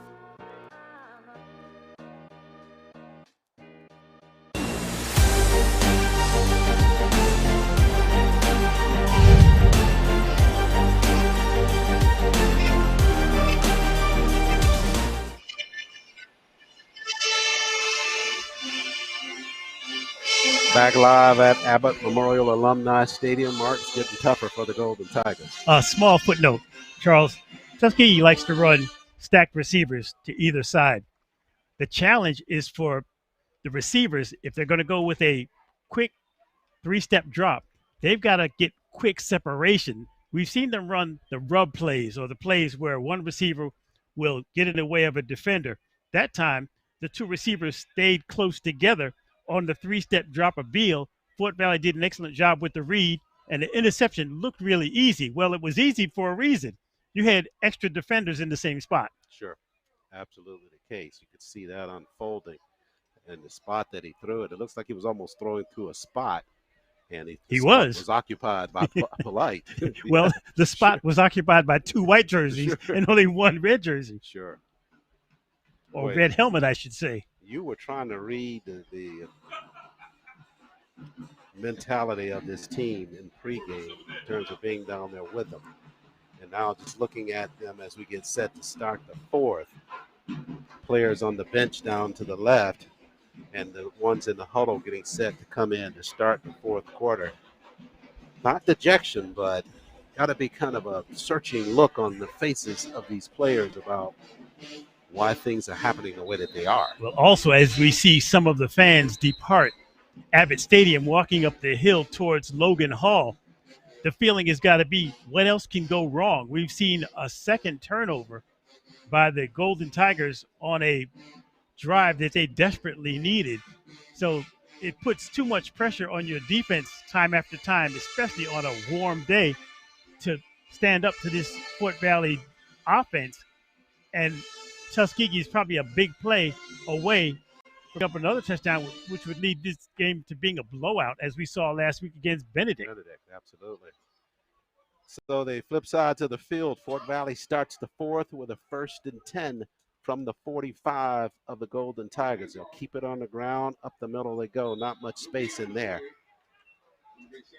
Carry on that time inside by Dimitri Simmons, a senior from Bruce Creek, South Carolina. I expect Fort Valley to go very conservative in this fourth quarter. They want to burn clock. They want to maintain possession, but I don't expect to see many flashy plays. They're going to stay with their inside run game and only if needed, go to their short passing game. 19-6 just underway here in the fourth. You get the sense that if they can get another score in the process you're talking about, just by running it straight up, they're going to be very satisfied with that. Carry the right side by Simmons again. Now we talk about playing personality. I would expect Fort Valley now to try to get the ball to one of their running backs or receivers in short space. I'm saying short space defined as within 5 yards of the line of scrimmage, and let them do the work to pick up this next first down with about 6 yards to go. Hart will line up in shotgun. He'll be joined by Simmons in the backfield. He'll take a snap, looks upfield, got some time. Now they flush him, and he runs right into a defender, wrapped up there on the other end of the field, and finally wrestled down there by Jacoby Diamond for the Golden Tigers of Tuskegee. Give credit to Tuskegee, Charles. That Sure. was a coverage sack.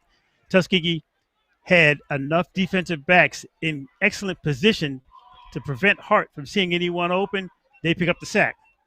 So they deny the Wildcats, who had the football on the Golden Tiger end of the field. They'll still have it there, but they'll have to punt it away.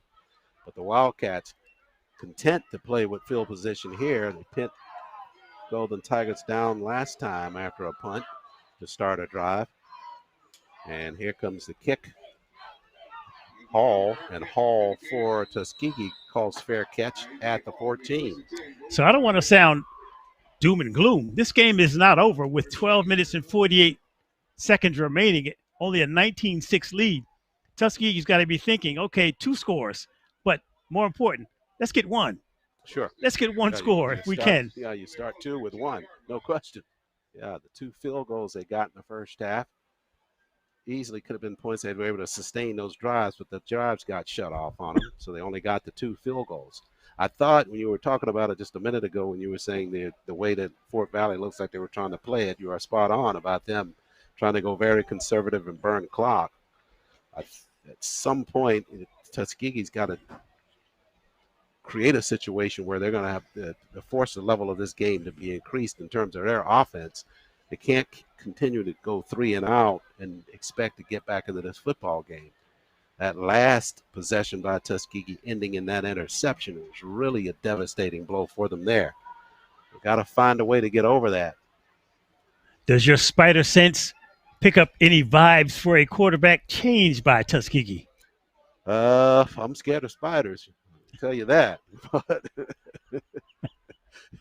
if I see one in this broadcast booth, it would be leaning toward that. I mean, well, speaking of Fort Valley, it reminds me of that evening before Fort Valley was renovated, and we were in the old press box at their old stadium, and we actually had to clean the broadcast booth out that included some very famous spider webs in there before we were able to go on the air. So I feel your pain from that evening. Sure, I think that's where my whole withdrawal is from that experience.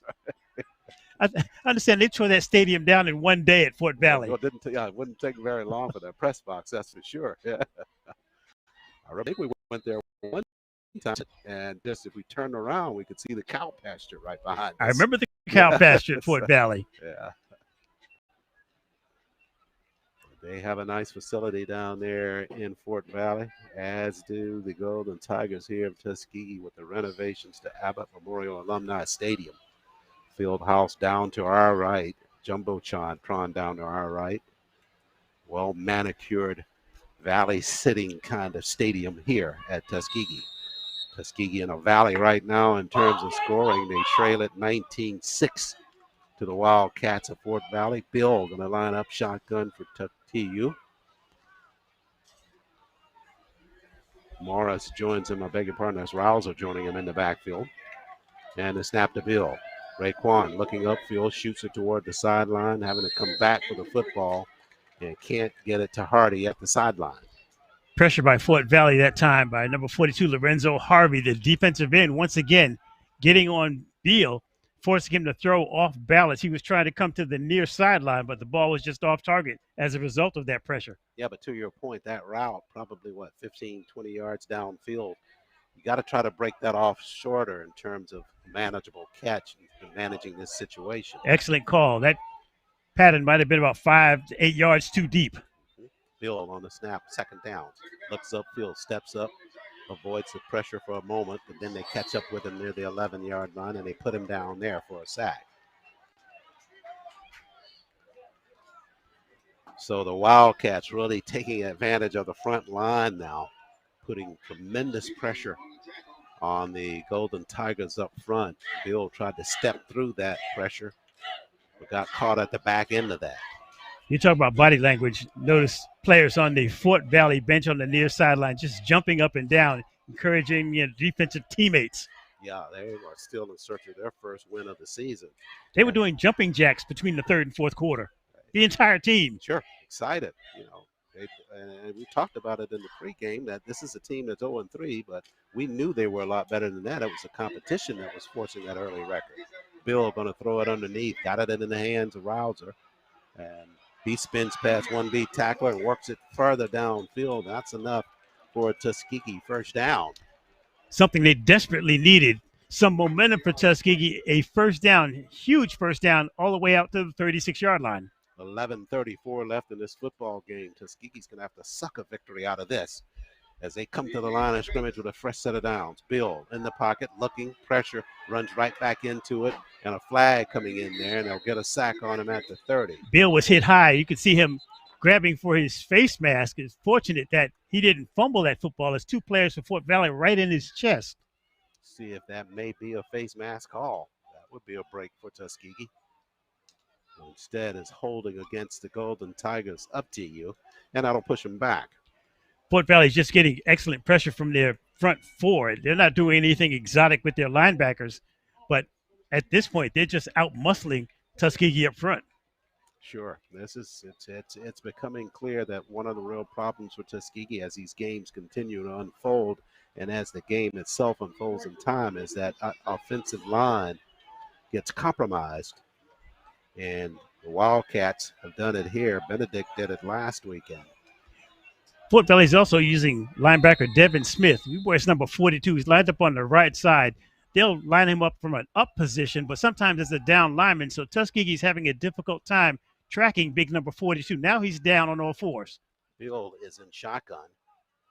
Second down, long. Bill in the pocket, fires across the middle. Good catch made there. In stride and turning it upfield is Wilson. And Rashad close to the first down marker and beyond the sticks for the first down. Got it to midfield. Excellent catch right in front of DeAndre Boykins of Fort Valley. Tuskegee going quick now. Bill with the snap, looking to his right, steps up in the pocket, shoots it across the middle. They go right back to Wilson again, and Wilson catches and falls inside the 40, down to the 38. A great time to go hurry up. Get back to the line of scrimmage. Do not delay. Be decisive in your calls, not allowing Fort Valley enough time to set their defense. Bill set to go shotgun. They set things at the line, and Bill trying to go quick here. 10-14 left. Now they're going to do it back to the sideline. The three-clap decoy has not worked all game. Sure. Tuskegee burning time on this one, 16 on the play clock. At the 37 of Fort Valley. Snap the Bill. Looking upfield, going to go one-on-one, trying to get behind the coverage as Parker can't do so, but a flag coming in there late on the play. Parker was trying to find some space down the seam left side, and he was denied. Going to get pass interference against Fort Valley. KJ Spence, one of their better defensive backs, going to be called for the interference call. Isaiah Carter for Fort Valley had pressure on Beal as he was attempting that long throw. A little bit off target, but fortunately for the Golden Tigers, they get the benefit of the interference call. They're setting up shop at the 22-yard line. Under 10 minutes remains. Tuskegee with a score here certainly could get themselves in striking distance. Bill to the line of scrimmage. TU trails 19-6. Bill will start this play. Three receivers to his top. Tuskegee going right to left on your listening device with 9:54 left. First and 10 from the 23. Snap to Bill. Looks to his left. Here comes the pressure. Threw it underneath and behind the intended receiver, trying to get it to Preston Parker on a crossing route. That shotgun snap was a little bit weird as Beal actually had to grab at it twice. It was a slight bit low, but a good snap. But the fact that it was low, Beal took his eyes off his receiver a little bit longer. The throw was inaccurate as a result. Yeah, good call on that last, because you could see it as soon as he got that football that he was struggling to handle it and threw the timing off. So it's 2nd and 10, still from the 23. I don't want to say that Beal panicked, but he rushed it a bit. Yep. Movement that time. Looking for a call. Wildcats apparently didn't encroach on that play. Play clock at 4. Bill with the snap. Pressure at the corner. Fires across the middle. Flag coming in at that play. Helmet comes off. 2 defenders for Fort Valley trailing as Nation was on a crossing route. And not just that, E.J. Hall was wide open at the 10-yard line. So, no indication yet. Hall is turning and talking to Beal at the 30, trying to get the message to his quarterback that I was open. Just get enough time to get it there. Now Fort Valley's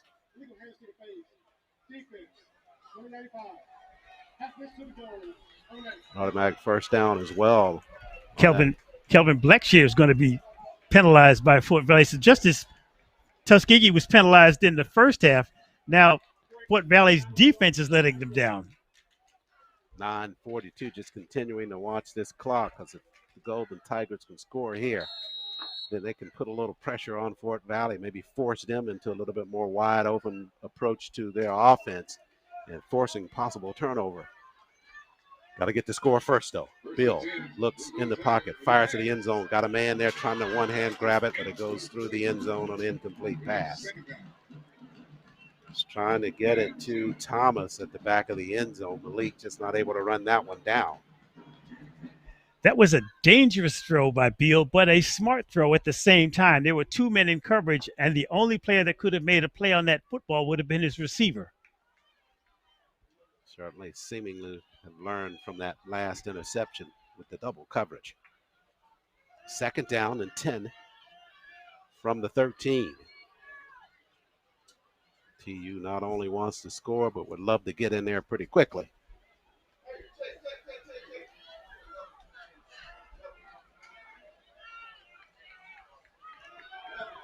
Tuskegee seemingly having some difficulty getting the play in. Now I think they're set with 5 to snap it. Snap to Bill. Looks up, fires a crossing route. Catch made there, squaring up and making that grab near the 5-yard line is Preston Parker. Parker with the defense all over him and able to concentrate, hold on to that football.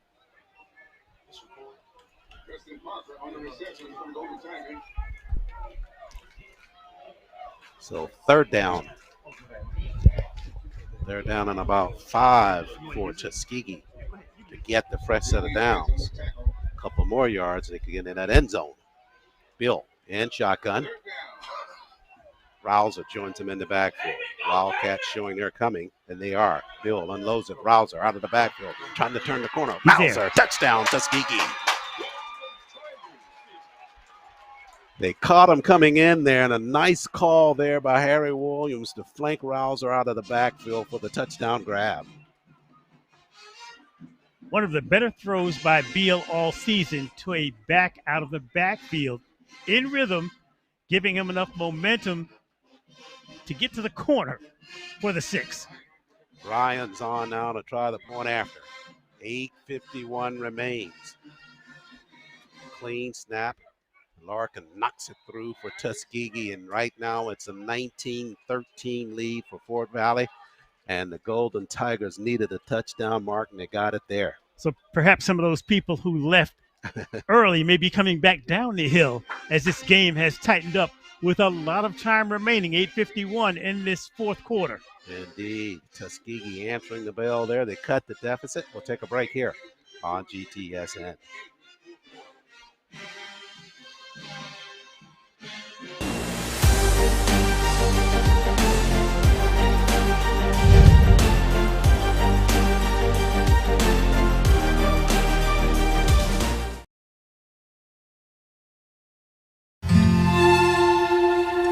grew up coming out to this land.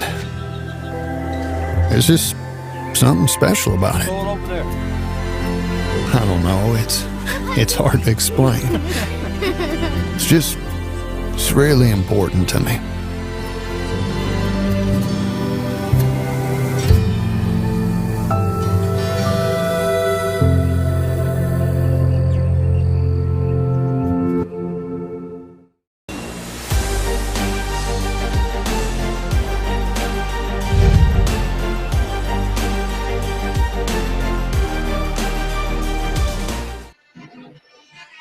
You have to get some. Back live here at Abbott Memorial Alumni Stadium at Tuskegee. Golden Tigers tightening things up here, trailing the Wildcats 19-13. I like the scoring drive by the Golden Tigers, Charles. Very effective use of clock. Plenty of time remaining in this ball game as we're just underway in the fourth quarter. Now, once again, we've said this multiple times during this game.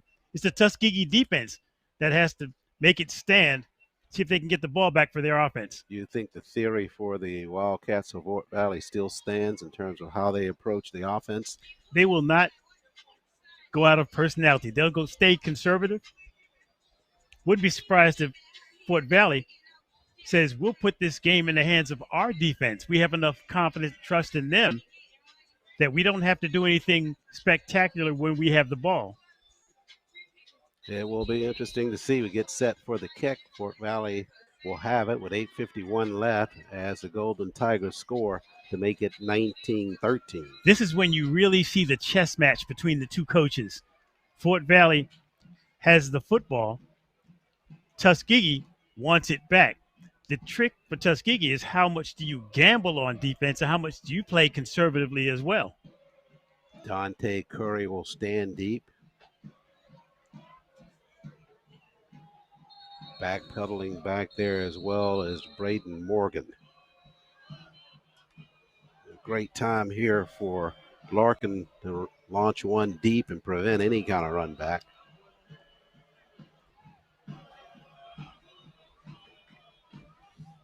Field position starts with kick coverage.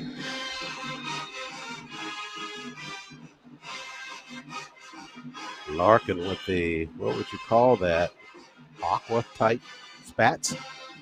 Ryan, the deep kick, backpedaling and over the head of Morgan. They'll have to run it back because it hit at the 1 yard line. Morgan picked it up, slides to his left, got some space now to the right. He may be off to the races. Morgan at midfield got past everybody, and my, oh my, Wildcats come up big from the 1 yard line on a 99-yard touchdown return by Braden Morgan. When the kick by Larkins hit at the 2, everybody relaxed. The kick return team for Fort Valley relaxed. The kick coverage team for Tuskegee relaxed. Once you stay out of your discipline and your lane coverage, breaks wide open. That's exactly what happened. He started left side, saw the minimal opposition there in the middle of the field, cut back that way. They did a couple of arm reaches at him. Morgan got the space and takes it. The not so funny thing about it is that both teams, when the ball hit at the 2, both teams expected it to go into the end zone. Sure. Well, surprise, surprise, the nose of the football brought it back towards the field of play. The running back did the alert thing, picking it up on the dead run and hitting his corner. Sure, absolutely right. He knew he had to play it then once it hit the surface, and it was all Morgan after that. So a big blow delivered by Fort Valley. And they're going to take a timeout as they try to get set for this point after. Man, oh man, Lassiter, that was just a wrenching play there. Tuskegee with a lot of optimism coming into that defensive set.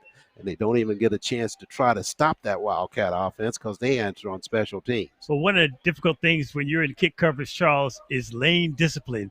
And once the ball bounced back towards the field of play, everyone lost their lane, and as a result, Fort Valley took advantage. Yeah, you got the sense as the Golden Tigers were running down the field, once they saw that football in flight, there was something, okay, this is a touchback. didn't see the receiving guy go back as if he was going to try to run the football, and the receiving guy was in the same position Morgan was it's over my head, it's going to be in the end zone. I guess the moral of the story is never relax. Yeah, sure, that's a good call. Both teams relaxed, and the victimized team was Tuskegee. Now the Wildcats trying to line up to go for 2 here, as they'll throw it to the end zone and got a man wide open there. They started out right side, and after everybody started chasing after Hart to the right, he just came up and threw it back to the tight end, Henson. Hinton delayed his pattern out of his position, went simply from right to left, middle of the end zone. He's wide open at 6'6". Hard to miss him. Sure. So they get the 2-point conversion. And, boy, you don't want to say they're done now, but that dagger was big from the Wildcats. Golden Tigers down now 27-13 after the return of kick of either going to be 99 or 98 on the return by Braden Morgan. Just when Tuskegee was about to make this a real close challenge, if they could have held defensively, Fort Valley getting set to get that football. Wildcats get the gift of that football going back in the field of play and the return.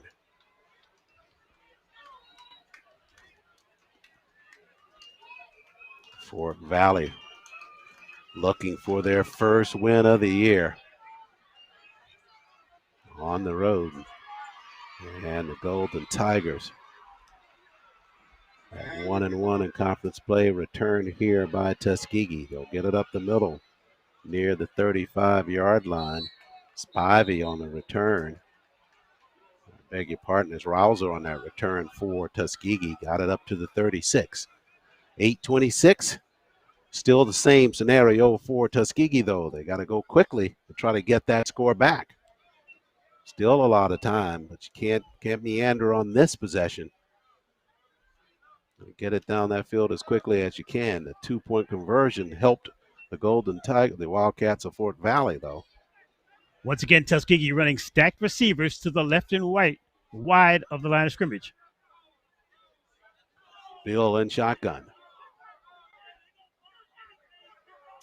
With the snap, steps up, fires underneath, coming back for the football, but a catch made at the sideline, working toward the sticks. Great effort there on the run after catch by Johnny Morris out in space. Morris was trying to work out of bounds, but the officials are going to keep the clock running under 8 minutes remaining in this ball game at this next snap.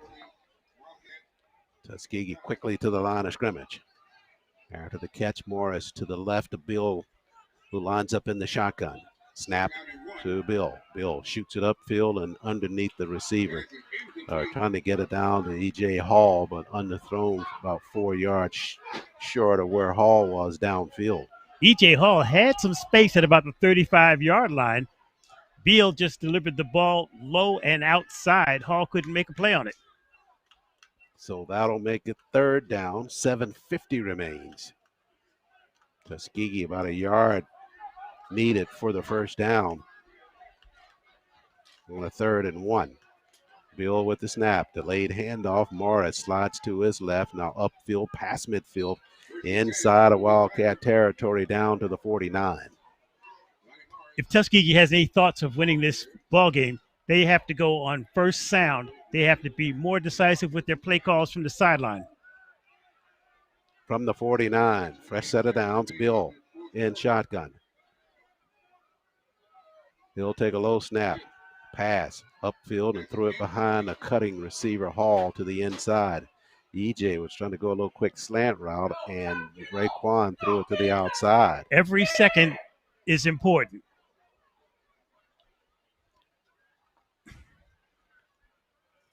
$7:19 left in this football game. At the 49. Tuskegee trailing 27-13.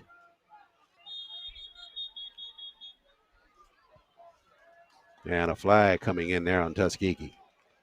I think we got some movement up front there, Lassiter. That's really unfortunate timing for that call. The alternating between going quickly and going slowly, I think, doesn't do Tuskegee any favors in terms of its own players because there's no reason to have a procedure penalty in the fourth quarter. That's exactly what happened there. They were trying to get set. Somebody started early. So that'll push him back to the 46. Snap to Bill. Got some time. Looks, fires upfield through a floater, trying to get it out there to Nation. Ian can't run it down near the 20.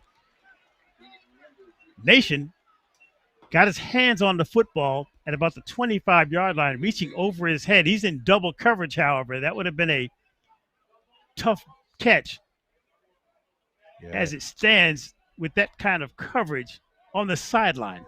Yeah, he was right there at the sideline trying to stay in bounds and catch that football. You just said the magic word. He would have had to make an acrobatic catch and then keep his feet in at the same time. Sure. So 3rd down and long this time for Tuskegee. 3rd and 14. We are at 7:11 remaining. Snap to Bill. It's low, but he handles. Backpedal, steps up, fires underneath, and throws it incomplete at midfield. Again, trying to get it to Nation, but just miscuing on that pass. 4th down territory here. Gotta be. No signs of the punting unit coming out there. Don't know what you got in the book to try to get this on 4th and 14. But you got to get it past the sticks for sure. May see them go long here and try to get something downfield, and the worst that would be, it would be like a punt if you don't convert on it. Fort Valley has 6 players lined up at the line of scrimmage. They're stacking. See if they back out of that. Now they're pulling the linebackers back. Bill will take the snap. Looks upfield, shoots it toward the sideline. I believe they're going to give him a catch. That'll be past the sticks and good for the first down.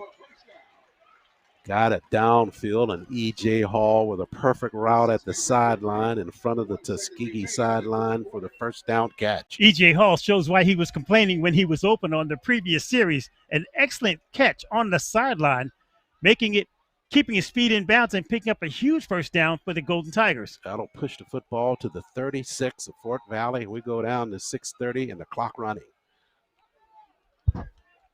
27-13 TU trailing. Tuskegee cannot turn to the sideline to get play calls in while the clock is running.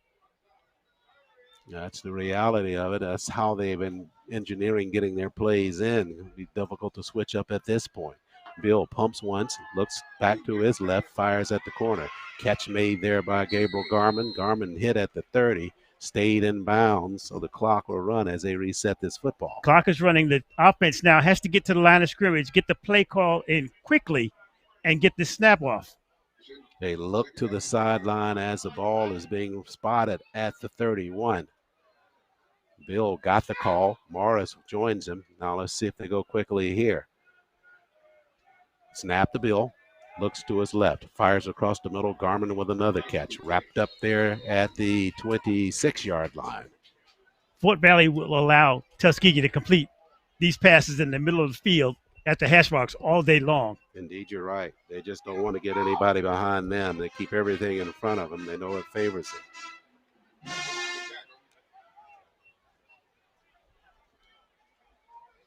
.5:15. Tuskegee with a 3rd and 1. Bill looks up, fires, got a man, crossing route, touchdown Tuskegee. E.J. Hall got behind the defense, and a strike by Bill, and Hall with the grab, and Tuskegee cuts into the deficit. Bill has a strong enough arm to make that throw deep in the corner of the end zone. Touchdown Tuskegee, 5:05 remaining. Once again, they pull within one score. Ryan's on the point after. That 2-point conversion by Fort Valley could be the difference, though. As we continue, the clock can stop that 5:05. Tuskegee's cutting to that deficit. Larkin with the kick, and he's good on that. That'll make it 27-20. As Tuskegee answers with the strike from Bill to Hall. Needed that touchdown to even be in breathing distance of it. Now they need something special to happen. Tuskegee does. Perhaps too early to think onside kick here.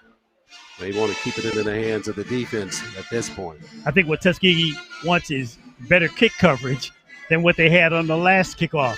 If they can hold Fort Valley inside the 30, consider it a win.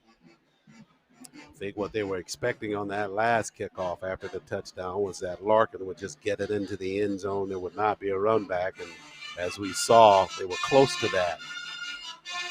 But football had other ideas, died at the 2 and kicked back for a 98 touchdown run by Braden Morgan. So Tuskegee, as you referenced, can't have anything similar to that happen at all on this kick.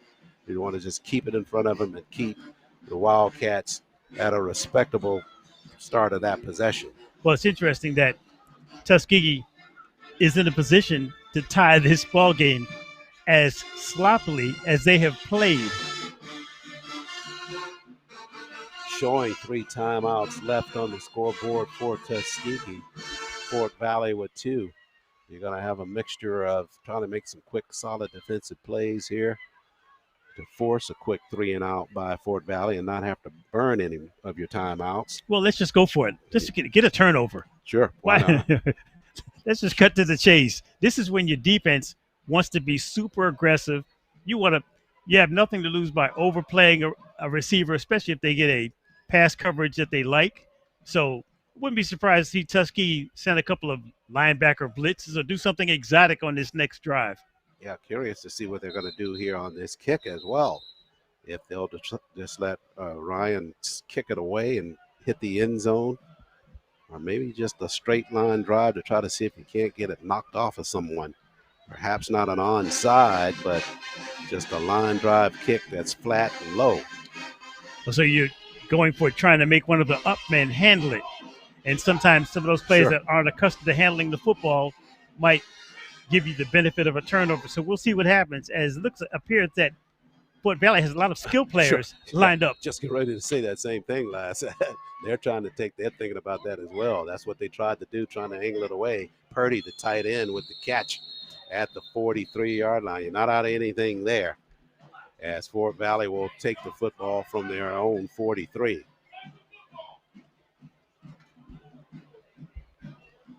So with 5:05 remaining, Fort Valley back on offense. And Tuskegee's defense got to really amp up the pressure here. Not quite an onside kick, but Ryan's popped that one up, forcing the tight end for Fort Valley to make a play on it. Burley actually made the catch on the fly. A nice catch. Yeah, they did, just like you said, all those skilled people up there, they were anticipating it as well. But that's what Tuskegee almost had to do, either that or the onside from the 42. Hart, they give it up in the middle, spinning with the football, and the pack pushing closer to midfield. All things settle at near the 47-yard line. Now, that's a very effective play on first down for Fort Valley. It picked up about 6 yards on a simple dive play inside, but they're going to mark him with 5. I thought he might have gotten an extra yard, but that's a productive play on first down with the clock now running. We will be close to 4 minutes remaining on the next snap. Pickup of 5, as you reference, is 2nd and 5 now for Fort Valley. From the 47, their own 47. They lead 27-20. Hart in shotgun with the snap. He'll keep it right side, turns upfield, got it at midfield, close to the first down marker for Fort Valley. Good ball fake by him and a good run right side. Tuskegee got caught anticipating a run inside the tackles. Very close. The spot is right below us. Looks just a hair shy. So bringing up a 3rd and about a half yard to go for Fort Valley. Golden Tigers trying to rush in a couple of players defensively on that inside. Trying to tighten things up, anticipating a sneak. Wildcat. Can't jump, though. They're on the ground, straight ahead. They got to stop in the backfield. Tuskegee looks like they came away with that football as well. No, it was a 4th down play. No, it was only 3rd down. And it will stay with Fort Valley, as the Golden Tigers were indicating that they had recovered a fumble after about maybe a yard and a half loss on that play. That'll bring up 4th and maybe another consideration from Coach Watson in Fort Valley as to whether they're going to go for it or punt it here. What could have potentially been a 4th and very short turns into a 4th and 2 as a result of the very stout Tuskegee Golden Tiger defense. Boy, they got some good surge and penetration up front on that play to push that back.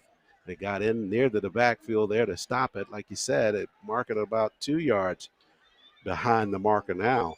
And that's all the difference in the world for Fort Valley to rethink perhaps a 4th down. Absolutely. Well, there's no rethinking when you have 4th and 2. You're going to have to punt this one away because you don't make this, you're giving Tuskegee a gift. Sure. Field position right at midfield, and you're only leading by 7. So they will send on Elon Hall. I think all the fans remaining under the shed should get free season tickets, as well as the people seated below us on the alumni side. A lot of people have left, but the faithful remain. Indeed, haven't given up an inch or still believing in the Golden Tigers. Hall set to punt it. Tuskegee showing that they're coming after it. E.J. Hall stands on the other end. No roughing the punter here. They're going to back up for the and they're going to throw it. Fake. Got a man behind the coverage, and they convert on it. My, oh, my. Wildcats come up with the unpredictable there. They were rolling the punter, Elon Hall, right side, as if he was trying to get some space to side kick it. The Wildcats go Wildcat with their punter. Sure. Pick up a huge first down with 3:15 remaining in this ball game. Boy, they can essentially run clock. That is an absolute backbreaker there. Injured Tuskegee player coming toward the sideline. But they will be left wondering how they let the Wildcats execute on that punt formation on a 4th down with the chance of getting that football back. And give Fort Valley coaching staff credit, though. Sure. They had field position to run something crazy, and they did, and they ran it effectively to pick up this first down. And you were talking about chess matches. That's a part of it right there. After they got pushed back on that 3rd down effort, and then they showed that, okay, we're relenting, we're going to punt now. But instead of us punting, we're still going to go for it on 4th down. We just got to do a different thing. And they did and got a first down. Now they go on the ground on the inside, and that's the bruising running back for them, Caballero. And Caballero runs it near the 20-yard line, close to about 7 on that pickup. Expect nothing else from Fort Valley but to stay between the tackles, do what they've become famous for, is using their backs to run the clock. Yeah, and that first down effort makes it even more difficult for the Golden Tigers, because now Fort Valley can be delivered about running this play about 14 seconds before the play clock expires. We'll get that 2-minute stoppage of play at the end of the 4th as they go quickly here. Hard on the ground on the inside. Caballero got it to about the 19-yard line. They got to get it to the 17 for a first. We'll bump up against the 2-minute timeout in about 10 seconds. So after that is when Tuskegee will have to start burning timeouts. If they didn't take one here, they may have taken one right before the 2 minutes. Good call. It's clock stopped with 2 minutes and 14 seconds. We'll back up to 2:17 now as they've reset the clock. Actually talking about putting it to 2:19. Thought I heard the official say.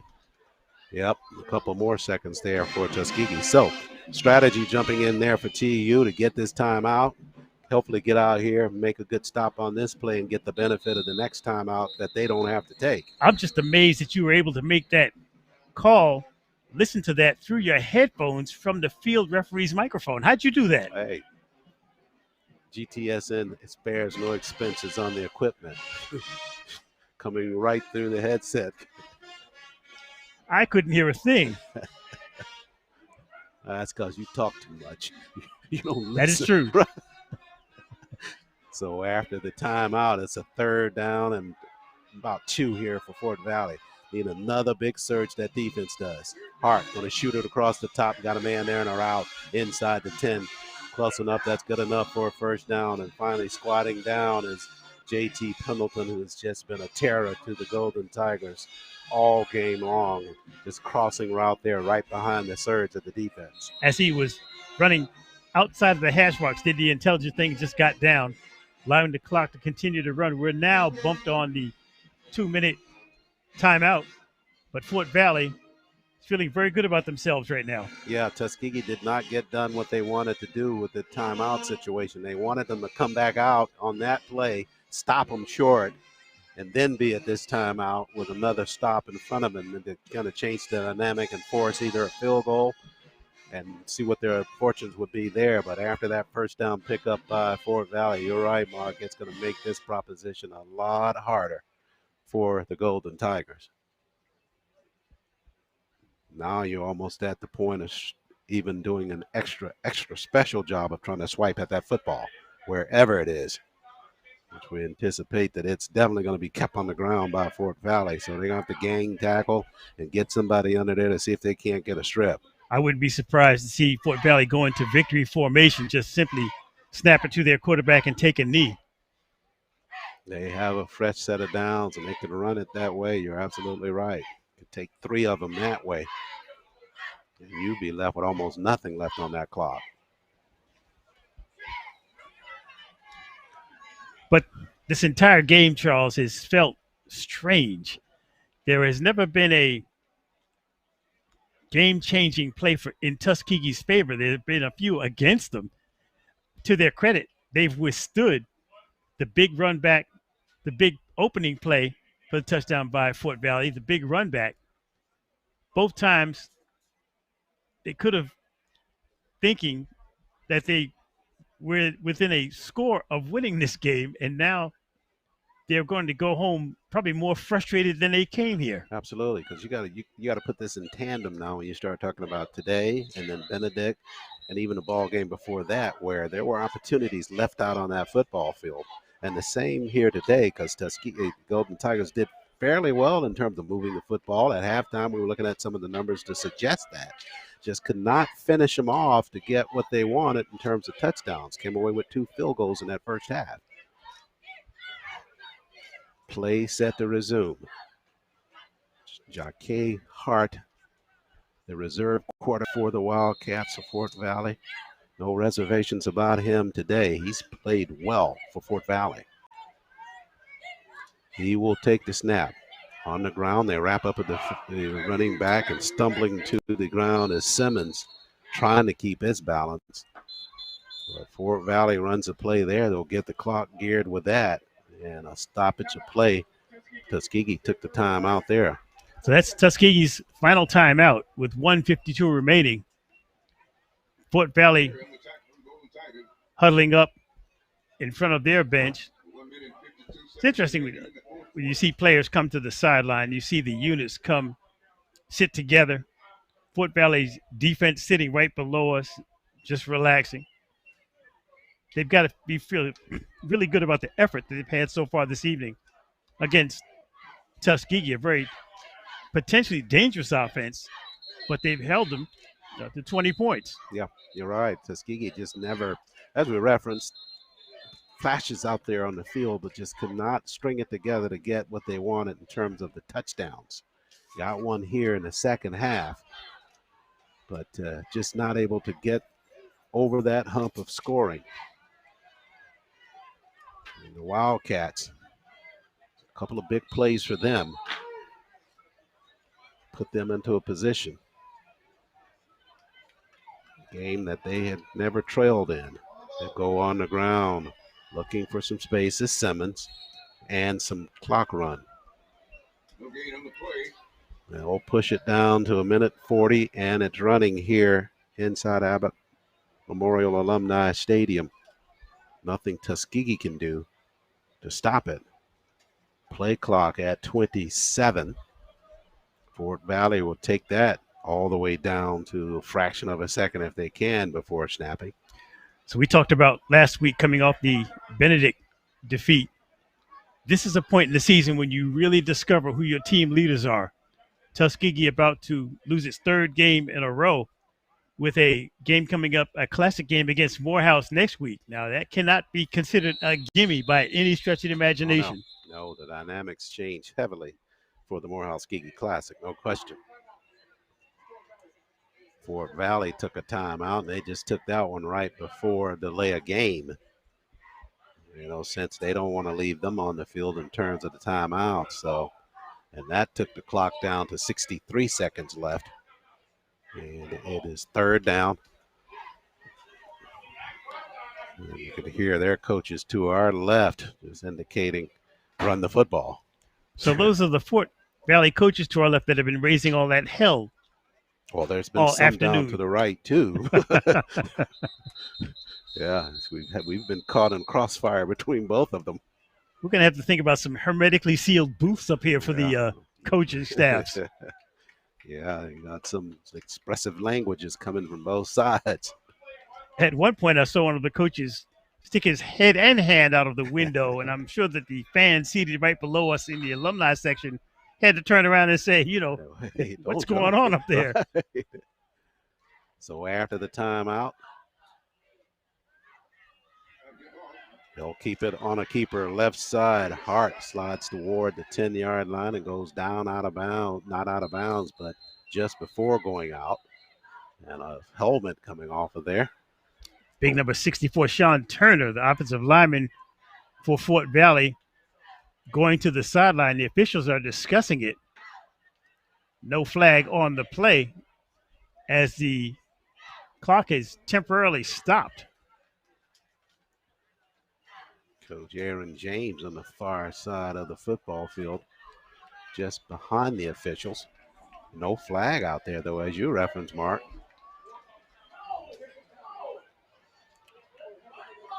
So I didn't realize there's an officials timeout. They're going to have a runoff, which will take this down to 41 seconds remaining in the ball game. Indeed, you're right.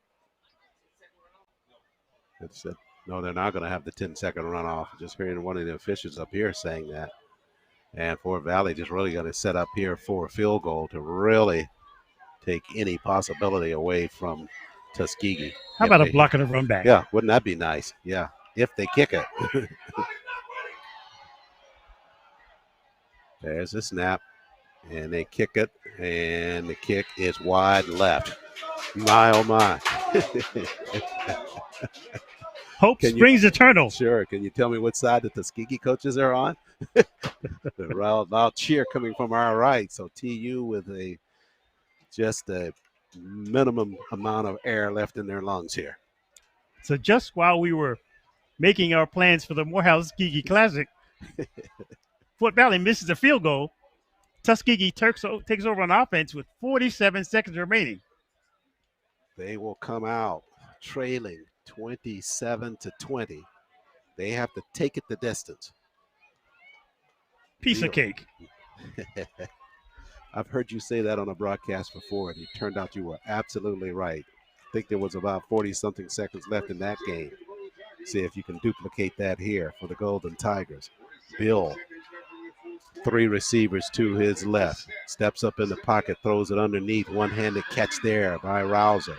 Knocked down at the 27-yard line. Better get back to the line there. No timeouts remaining for Tuskegee. Bill looking to the sideline. They need to ground this or get it airborne, one or the other. They'll snap it. Bill looking upfield, steps up in the pocket.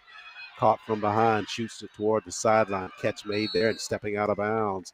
Nice job there by Hardy for Tuskegee. You cannot afford a sack. Real simple. You got to unload it before that. So now the line of scrimmage is the 37-yard line.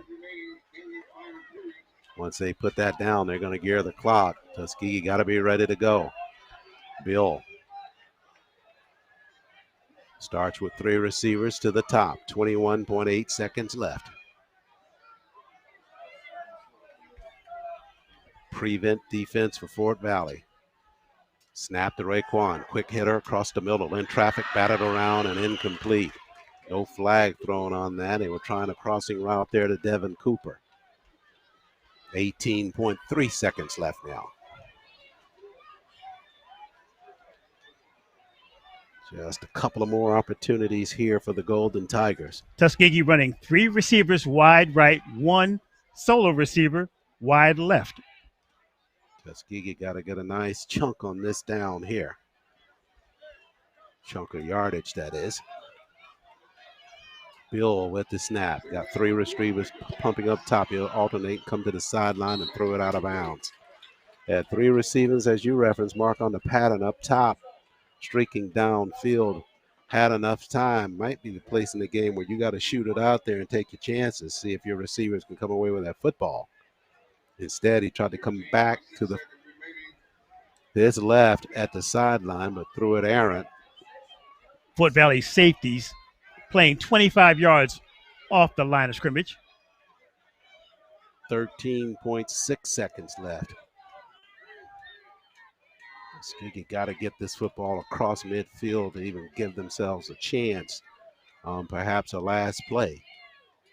Bill steps up, flutes it underneath, got it to Rouser. Rouser wrapped up at the 43. They got to hustle to get to the line of scrimmage.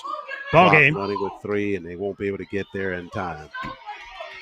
That'll run it out here at Abbott Memorial Alumni Stadium. Fort Valley wins their first ball game of the season, 27-20, over the Golden Tigers of Tuskegee here at Open House Weekend at Tuskegee and Military Appreciation Day. So the Golden Tigers took it down to the wire and didn't anticipate them getting that football back with a chance to take it down the field. Got a quick first down, but not able to do much more after they got that first in terms of pushing it. That last play replicated the entire vibe of the entire offense for Tuskegee. They got what they wanted, made the completion, sluggish to the line of scrimmage, time runs out. And Tuskegee falls to the Wildcats of Fort Valley. They will go to 2-3 on the season and 1-2 in the SIAC. And Fort Valley will get their first win of the season. They'll go to 1-3, and they will be 1-0 or 1-1 now in conference play for the Wildcats. So they did a good job. They had a reserve quarterback coming into today's ball game, and Hart played extremely well for them, controlled their offense, got a couple of big catches from Pendleton early in the ball game, and Tuskegee playing catch up throughout the contest. Hart sent the signal on his very first snap from scrimmage. Huge touchdown play, and it seemed to put Tuskegee's offense on notice that they were expecting the number 1 quarterback, the leading passer in the SIAC. They got a rude awakening from the backup, and they were playing catch up all afternoon long. So Tuskegee, as it stands, has some work to do on not just fixing the offense, but just getting it in sync. In your estimation, how devastating is this loss to Tuskegee at this point in the season? It's a tough one because this is a turning point game. We're halfway into the season now, believe it or not. Game 5, there's 6 remaining. So you've got to be thinking, if you're Tuskegee, okay, everything else is off the table. We're not thinking conference. We're just thinking week to week now. And Morehouse is next week. Yeah, indeed, you're right. That's the point I was trying to get to about the psyche of this team now in terms of where they think they are. It's reality kind of setting in here in week 5, that certainly the way they anticipated finishing this season or starting this season is not the way it's turned out. And you have to be careful if you're the coaching staff not to lose this group of young men at this part of the season. Well, it's a strange place to be for Tuskegee if you've been one of the conference leaders over the decades. This is not just a short-term thing. Tuskegee is a class program in the SIAC, so they find themselves in very strange territory now, needing to regroup and get ready for next week against Morehouse College. That'll be in Montgomery, Alabama at the Tuskegee Morehouse Classic. And we'll have the coverage for you here on GTSN. We'll see if the Golden Tigers of Tuskegee can bounce back and get into the win column after winning their first 2 of the season. But it's been slow go for them ever since then. And we'll be there with that coverage. Hope you'll join us for us then. Special thanks to Tuskegee President Dr. Mark Brown, Athletics Director Reginald Ruffin, Chief Operating Officer Dr. Alondis Rice, and the entire Tuskegee athletic staff. particularly Jordan Benson, Sports Information Director, for getting us what we need to get these broadcasts up, started, and running. And special thanks to Mark Lassiter for your wonderful work as game analyst. Just we didn't have enough to pull it away from the booth, but the coverage spot on by you. Well, it's always a blast working with you, and just a shame that we couldn't pull the Golden Tigers through for a victory, but we'll dust ourselves off and we'll get ready for next week. Indeed, we will, and that'll be led by our pregame show with Charles McNeil handling the call for that, and he'll join us at halftime. Not sure if it'll be remote, but he'll be there with the pregame show for you. Nonetheless, as our coverage of Golden Tigers football continues on the Golden Tigers Sports Network, and special thanks to our production crew for their outstanding work on this remote broadcast. That'll do it here from Tuskegee. Tuskegee falls today 27-20 to the Wildcats of Fort Valley State University. We'll see you next weekend from Montgomery, Alabama. Until then, Charles Ward saying thanks so much for joining us. This has been a production of the Golden Tigers Sports Network.